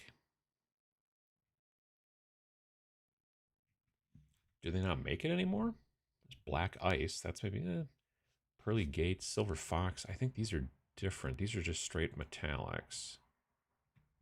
Yeah. Let Them Eat Cake, Laserface, Ice to Never. I've used Ice to Never on Ghosts. Huh. Maybe they don't make it anymore. It was called Twin Suns. Oh, no, here it is. I just assumed that they were in alphabetical order, but they're not exactly. Oh, I see. Okay. So they have these colors that they'll call Zenishifts. They didn't used to call them that. But the Zenishifts are designed to be put over either white or black or a Zenithal, and they look really cool over a Zenithal. Twin Suns is definitely one of those colors. Over white, Twin Suns is blue with a touch of green. Over black, it is bright green. And so the reason it's called Twin Suns is it's because of the, whatever, the Alpha Omegas or whatever they're called. That Alfarius, whatever, blah, blah. You know what I'm talking about. It's I can't think of the name of it, but it's the group from 40K. It's a Space Marine, a bad guy Space Marine group, whatever. But yeah, this I used on Tyranids, and it turned out really cool on their armor plates and stuff like that. But if you give it a Zenithal, it works out really well. And so they're doing a lot of those now. These colors are all what they're calling Zenith shifts up to Twin Suns. And then here, Turbo Shift, they're saying this is with black base coats. And then some of them have lighter base coats and blah, blah. So it's cool. But something to take a look at. I don't know if I have any of their newer paints at all. I have some of the older ones, but I don't know. Crystal Cavern's kind of cool looking.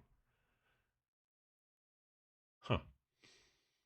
Because I used a color called something about, it's like Motherlode. Yeah, I used this color, which they're like, it needs to go over white. And I get it. It does. It must be used over a white base coat. If used over black, it appears as a solid green, losing its soft glow at other colors. But if you put it over a white to black Zenithal, then it looks pretty cool. And I did that with some some ghosts, some Nighthaunt ghosts, and they looked really cool, I thought.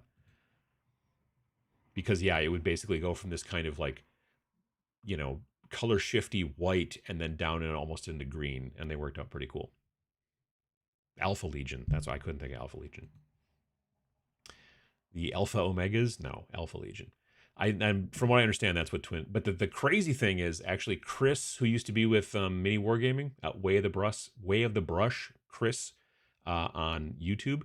He did a video about using Twin Suns, and he found that if he did a normal Zenithal from white to black, the colors would be upside down from what he expected them to be for Alpha Legion. So what he would do instead is he would prime it white and then do a black Zenithal over it, and then spray. Actually, he didn't spray. He painted on the Twin Suns with a paintbrush.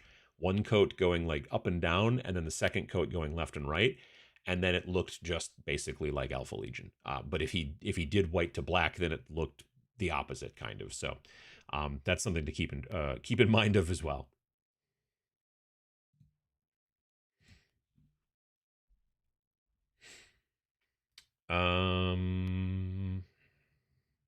Missed the start of the stream. That's okay there, White Rat. Wish I had space for terrain like that. I went a little mad with my FDM printer a few months back, and most has to be stored in my bookshelf. The Halo Flashpoint card train has been a blessing. That stuff's not bad. Not bad, yeah. Zorpa Zorp is from Australia, but moved to New Zealand to be closer to Lord of the Rings locations and see if Weta Workshop would give him a job. Well, there you go. I watch way more terrain videos than miniatures videos. Yeah, I can understand that too. I have a bunch of Dark Eldar that I did with Dark Net. They look pretty good. Nice. Turbo Dork Black Ice. I watch plenty of terrain videos. That's good to hear. Black with a touch of blue and green to me, depending on the lighting in the movie. Yeah, I wonder if it changes sometimes from movie to movie too. I need to watch the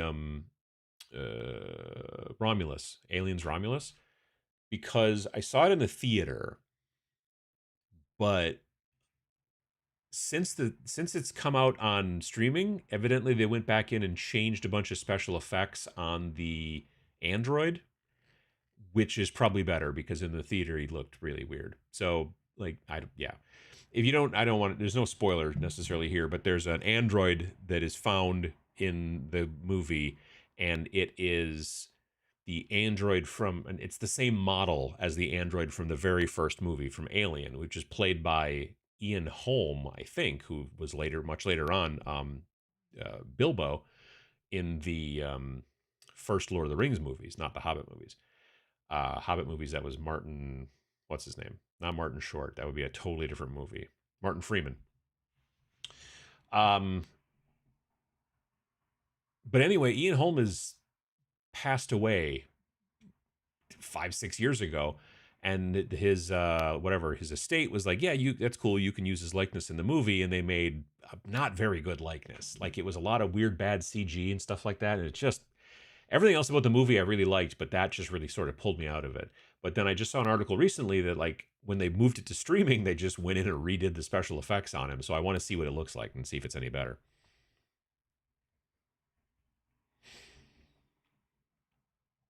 Honestly, the xenomorphs are probably painted in colors that don't look like you see them on film. Lighting and film tricks change that a lot. Yeah, that's a good point. Yep. Thousand Suns. Oh no, you see, that's the thing, is I thought it was Thousand Suns maybe at first too, but no, it's Alpha Legion, because twin suns, because it's the whatever. Anyway, I got Life on Mars. It doesn't seem to work correctly and doesn't appear worth it. See, I've never had any problems with them. I've used them both through my airbrush, and I've used them through my with a regular brush. I find that you do have to shake the heck out of them for sure, and also you need to follow the instructions and use the right color undercoat. That's also super helpful. When I did the Necrons, or not Necrons, sorry, Tyranids, like they had like all their normal body parts were kind of bone colored, so I did all that stuff first, and then I went back and used like basically black speed paint on all their armor plates, and then I dry brushed those parts with the same bone color. So now you have these sort of dry, like the edges are kind of dry brush highlighted and stuff like that with this like kind of ivory type color, because it was actually a highlight on the rest of the bone. So it was black with this almost white, highlighting done with the dry brushing.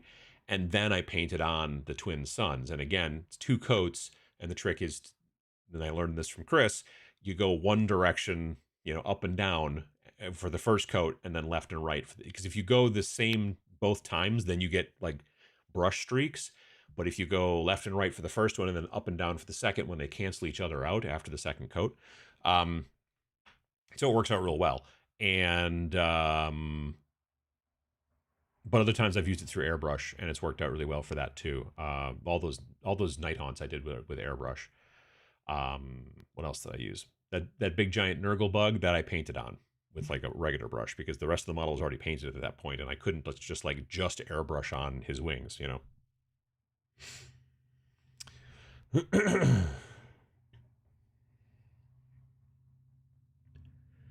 Did a form of Zenithal in the Halo minis, and then thinned inks for instant shading. I had to pick out several detail in black, dry brushed. Nice. Afternoon from sunny Peterborough, UK. I instantly ordered Shadow War Armageddon as your last video was playing. Nice to drop in love for once. Sure. Twin Suns is clearly an homage to the World Eaters. Models in the box were a lot like board game models, quality and material-wise, but the other fire teams are better quality without the bendy bases. Yeah, that is a problem. Ian Holm was also the priest Cornelius in the Fifth Element. True, also true.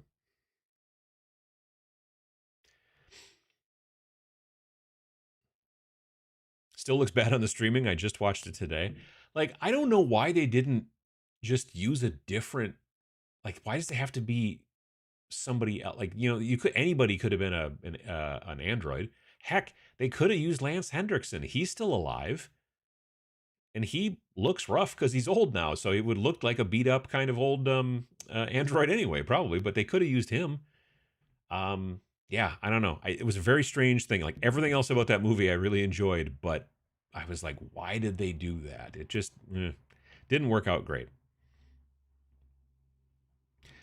Did you see that a guy in Stevens Point wants to install the RoboCop statue from the 2011 Kickstarter? Apparently, it's Peter Weller's hometown. Oh, that'd be cool. I didn't know he was from Stevens Point. That's neat. Yeah, yeah. Like, yeah, if they built that thing and then Chicago won't let them, or sorry, Detroit won't let them put it up, I guess. So, well, then I guess we put it up in Stevens Point. That's fine. I'll go get my picture taken with it. Ian Holm as Ash in the original Alien was great. Oh, absolutely, he was awesome in that. But like to try to bring him back as another, but he's not alive anymore to do the performance, it just didn't look great. Just getting into 3D printing. Does plastic cement work on PLA FDM models? I don't think so. No, I don't believe so. Other people here in the chat will probably know better than I, but I'm 98% sure you don't want to use plastic cement on PLA FDM. So yeah, you want to probably want to use super glue or epoxy, as El Rondorio says. Corridor Crew is a YouTube channel about how special effects are done. Yep. They have a video about why the Ian Holm scene in the Alien movie doesn't look right, and also the fixes they made in the new version. Yeah, I think I saw that, maybe. I watch VHS. I watch VFX artists react nearly regularly, but I've probably missed some. But I guess the question is, again, like, why did they do that from that perspective? They could have had any other person playing an android and just covered him in ick, or whatever, and been like, oh yeah, this android's all broken up and stuff. Let's see if we can get it jump started again and ask it a bunch of questions. It just makes sense, but yeah, I don't know. In the good old days when an actor passed away and there were sequels coming out that used the character, they just recast the guy. People are absolutely willing to accept that nobody complained. Yeah. My wife and I just watched Rogue One recently because we finished second season of Andor, which was very good. And then we watched Rogue One because it's basically exactly like it. Like the very end of the second season of Andor moves like directly into, it's like one spaceship trip, and then boom, Rogue One starts. At least it seems like it. So we watched it, and the CG Grand Moff Tarkin is okay, but still not great. But I get it. The CG young Princess Leia is not great. I think it was just at that time when they were just like, we're not gonna do deep fakes. We're just not gonna do it. And then the same thing happened with the first season of Mandalorian. Spoiler alert, at one point, Luke Skywalker shows up from back in the day, and it just looked like not very good. And then I think in the second season he showed up again, and then they had already gone back in and gone like, well, maybe we should try using a little bit more deepfake technology, and it actually worked out pretty well. And so the second season he looked way better than he did in the first season. Is there much difference between the Army Painter air paint fluorescent colors and the Fanatic Effects paints of similar colors? Yes. So the Army Painter airbrush fluorescents are opaque. You can spray them on through an airbrush or even brush them on, and they are basically opaque colors. The Fanatic fluorescent paints generally actually aren't opaque. They're almost, because they're effects paints, they're basically almost like a fluorescent wash. So if you want to get like a glow around the thing that you've painted, like what a lot of people will do, I'll see, is let's say it's like a light bulb or something, maybe it's a plasma gun, right? So you paint the part where the plasma glowy bit is, you paint that white, and then you use whatever color you want to use of the fluorescence, and you slop that on there. But you also can get it around, like, because it's going to be transparent, but then you can also get it like around on the edges of the gun and stuff like that, and it can actually add in a little bit of more like a glow that way. And maybe you blend it if you want to get real super fancy, but otherwise, yeah. Like I said, the Fanatic fluorescent colors are basically washes, almost fluorescent washes, whereas the Army Painter paints are actual opaque, fluorescent paints. It's not like they can't do decent likenesses. Leia looked all right in Rogue One, and I'm pretty sure Carrie Fisher had died at that point. She had. And she looked okay, but it just wasn't. There's a definite uncanny valley. I was kind of okay with it for Peter Cushing in Rogue One, also who was no longer with us, and he was better looking somehow. I don't know why. Recasting established characters like James Bond, Marvel characters should be not a problem after an actor's death. I mean, they in second season of Andor, they replaced it was Jimmy Smits in the movies. He was Bail Organa. And he's not dead or anything like that. He just couldn't commit to the filming. He had some other thing going on for second season of Andor, so they switched him over to another guy from Law and Order, whose name I can't think of. I can't think of his name, but he's been in a bunch of stuff. And he was fine. You know, he doesn't really look anything like him necessarily. I mean, they're both Hispanic, but that's I don't think it's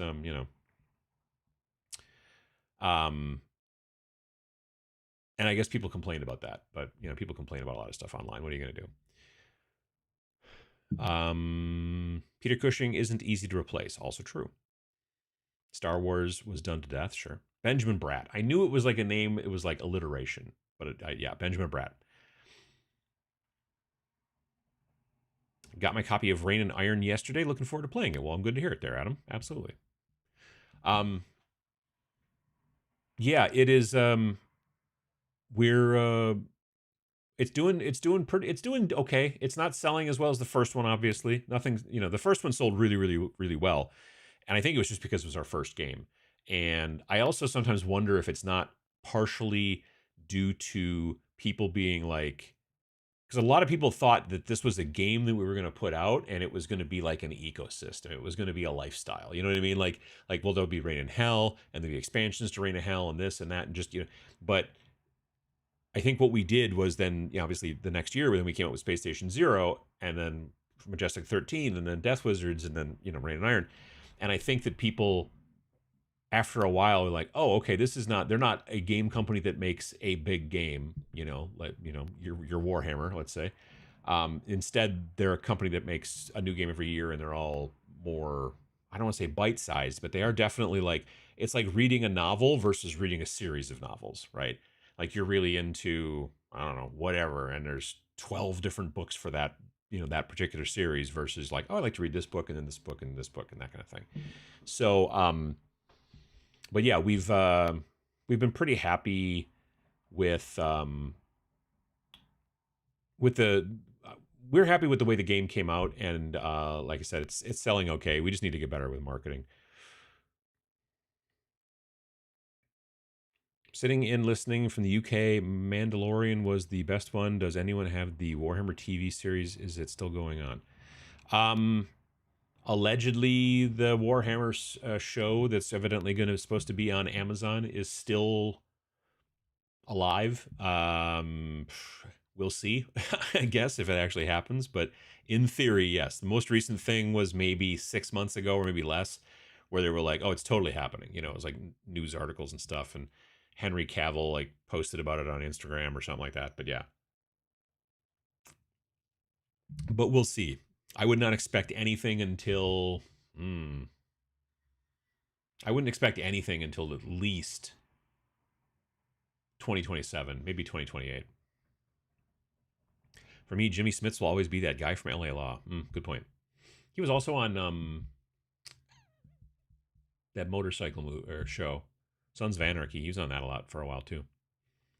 Bought my copy of Rain and Iron a couple days ago. It was #1, I think, in their listings, and 2 others of your games are still in top 10.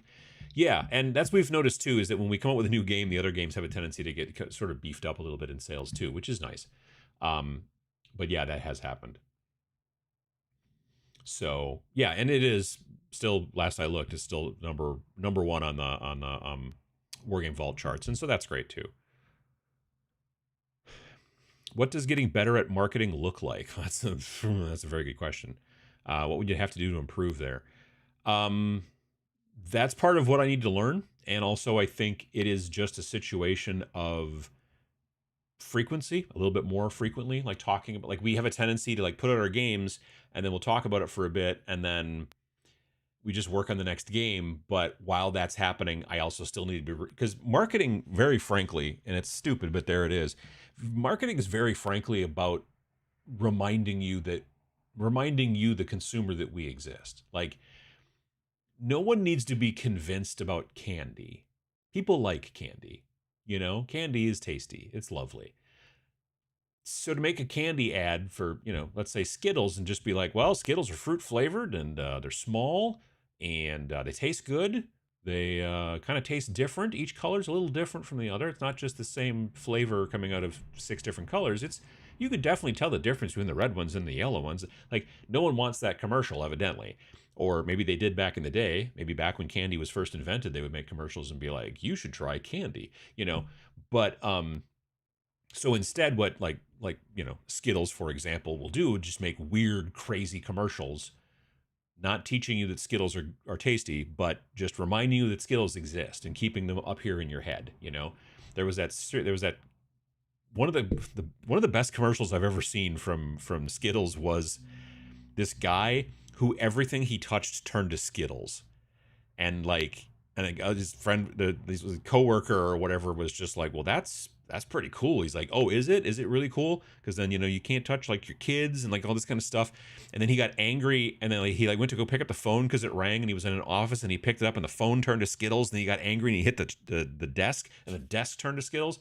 Not only was it like really good special effects, but it was also just really kind of funny or whatever, all kind of stuff like that. But it's not an ad for Skittles, you know what I mean? Like, none of them were really talking much about how much they liked eating them. And that's, I think, a lot of marketing sometimes, is just reminding people. Definitely, if a person's never heard of you before, then you definitely want to try to also teach them about why they would be interested. I guess if there's somebody out there who's never heard of Skittles before, they'd be like, see these commercials and go, yeah, but what do they taste like? I don't know. I should probably take a class or something about, when I drive by the tech, I see they have like one of those billboard kind of thingies out front that it's electric, and so it can show different messages and such. And they say they have a digital marketing class, and I wonder if I should look into how much that costs. But yeah. Maybe Warhammer 40K is why they quit Wheel of Time. Too expensive for both IPs? It could be. I mean, I don't know that Wheel of Time did great either. We watched, I think, the first season. I don't know if we watched any other ones after that. Sounds like it's in development hell. I think it's just everything takes a long time. I bet you they started that Fallout TV show 5 years before it came out. Maybe not, maybe 4. I don't know. But yeah, I think it just takes a long time. I think it comes down to the fact that when it comes to neckbeards, you are damned if you do, damned if you don't. They can't pay attention to the neckbeards. They can't pay attention to the people that are. If they're going to make that into a show, it has to be something that television watchers want to watch. And I've had this discussion a bunch of times, like on Twitch and different places and chat shows. I've said this maybe even 2 weeks ago, last time I was here. If they make anything other than Eisenhorn, they will have missed their shot, in my estimation. If it's not Eisenhorn, which is basically a cop drama, and again, my mom will watch a cop drama, even if it's 40,000 years in the future or whatever. If it's like some story about the time that Perturabo attacked the such and such, and the like bolter porn, a tiny portion of people are going to be interested in that, and it's not enough for them to make a show about it. So they got to make something that people will enjoy, whether they're 40K fans or not, and that's going to be tough.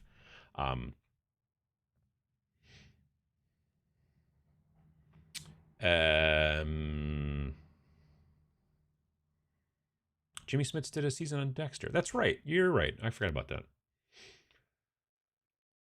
Your games being new every time is great. The ecosystem thing is just commercialism baked into everything in the tabletop industry and everything else. Yeah, I mean, Vince and I have been kicking around the idea of doing an episode of the podcast about ecosystem games versus non-ecosystem games. We kind of have to workshop some of the terminology a little bit, but yeah. So that's a good question. It is weird, yeah. Like, I bought the Lord of the Rings movies extended cuts, and I never watched them because, like, sometimes I'm willing to dedicate 3 hours to a film or a trilogy, but a 12-hour, yeah, that's a good point. maybe sponsorships from some of the other YouTubers in the community, your Miniacs, your Ninjons, etc. Well, to be fair, Vince did go to Minneapolis and filmed an episode of Trapped Under Plastic with those two, and he's going to talk about the game in that, so that'll be coming up soon. And I think he did a video with Scott about maybe painting robots or something. I think they did some content when he was there. He was there not this past Wednesday, but the Wednesday before. He was there for like a couple of days, hung out with those guys, and then came down by me for TMX, taught some classes, all that kind of stuff. Flew back to Ohio, and then I think he had to travel at least once this week for work. So yeah, he flits around the country. Maybe work on building hype, like trailers sprinkled over the course of like a week or two. Honestly, we've been talking about this recently. We're thinking about for next year, you know how like with the games that we do now, we like kind of tell you that it's coming, and then like the week leading up to it, we make a bunch of hints, and then on the day it releases, you finally get to find out what the name of it is and what it's really actually about and all that kind of stuff. We're thinking about maybe releasing more of that information, like literally even talking about what it's called, like maybe a month early. Like we don't want to do one of those things where we talk about a game for 6 months, but we are looking at changing up the way that we do the marketing just to sort of see how that change. Like if it turns out that it sucks, well, then we'll go back the old way. Or if it's just like way more work, or who knows. But we want to try different things as opposed to just doing the same thing over and over again. I hated marketing at university. My concern is it's not going to be useful if I take a class. You know what I mean? LinkedIn learning at your public library? Interesting.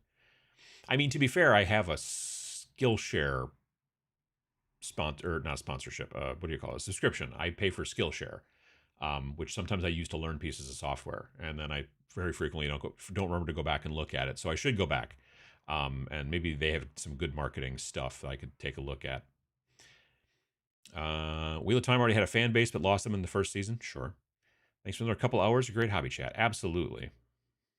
I'd love to see them get Marvel budgets and 15 plus films to do the Horus Heresy. I mean, I'd probably be the only person in my local cinema to see them. That is the thing, right? So there's not a good return on investment there. Speaking of return on investment, the guy who's the showrunner for Andor, so Andor was 2 seasons. It's 24 shows, 12 per season. Disney ponied up $650 million for that show, which is astounding. I mean, it looks like it. It really looks amazing. But yeah, $650 million was the budget for those 24 episodes. I was blown away.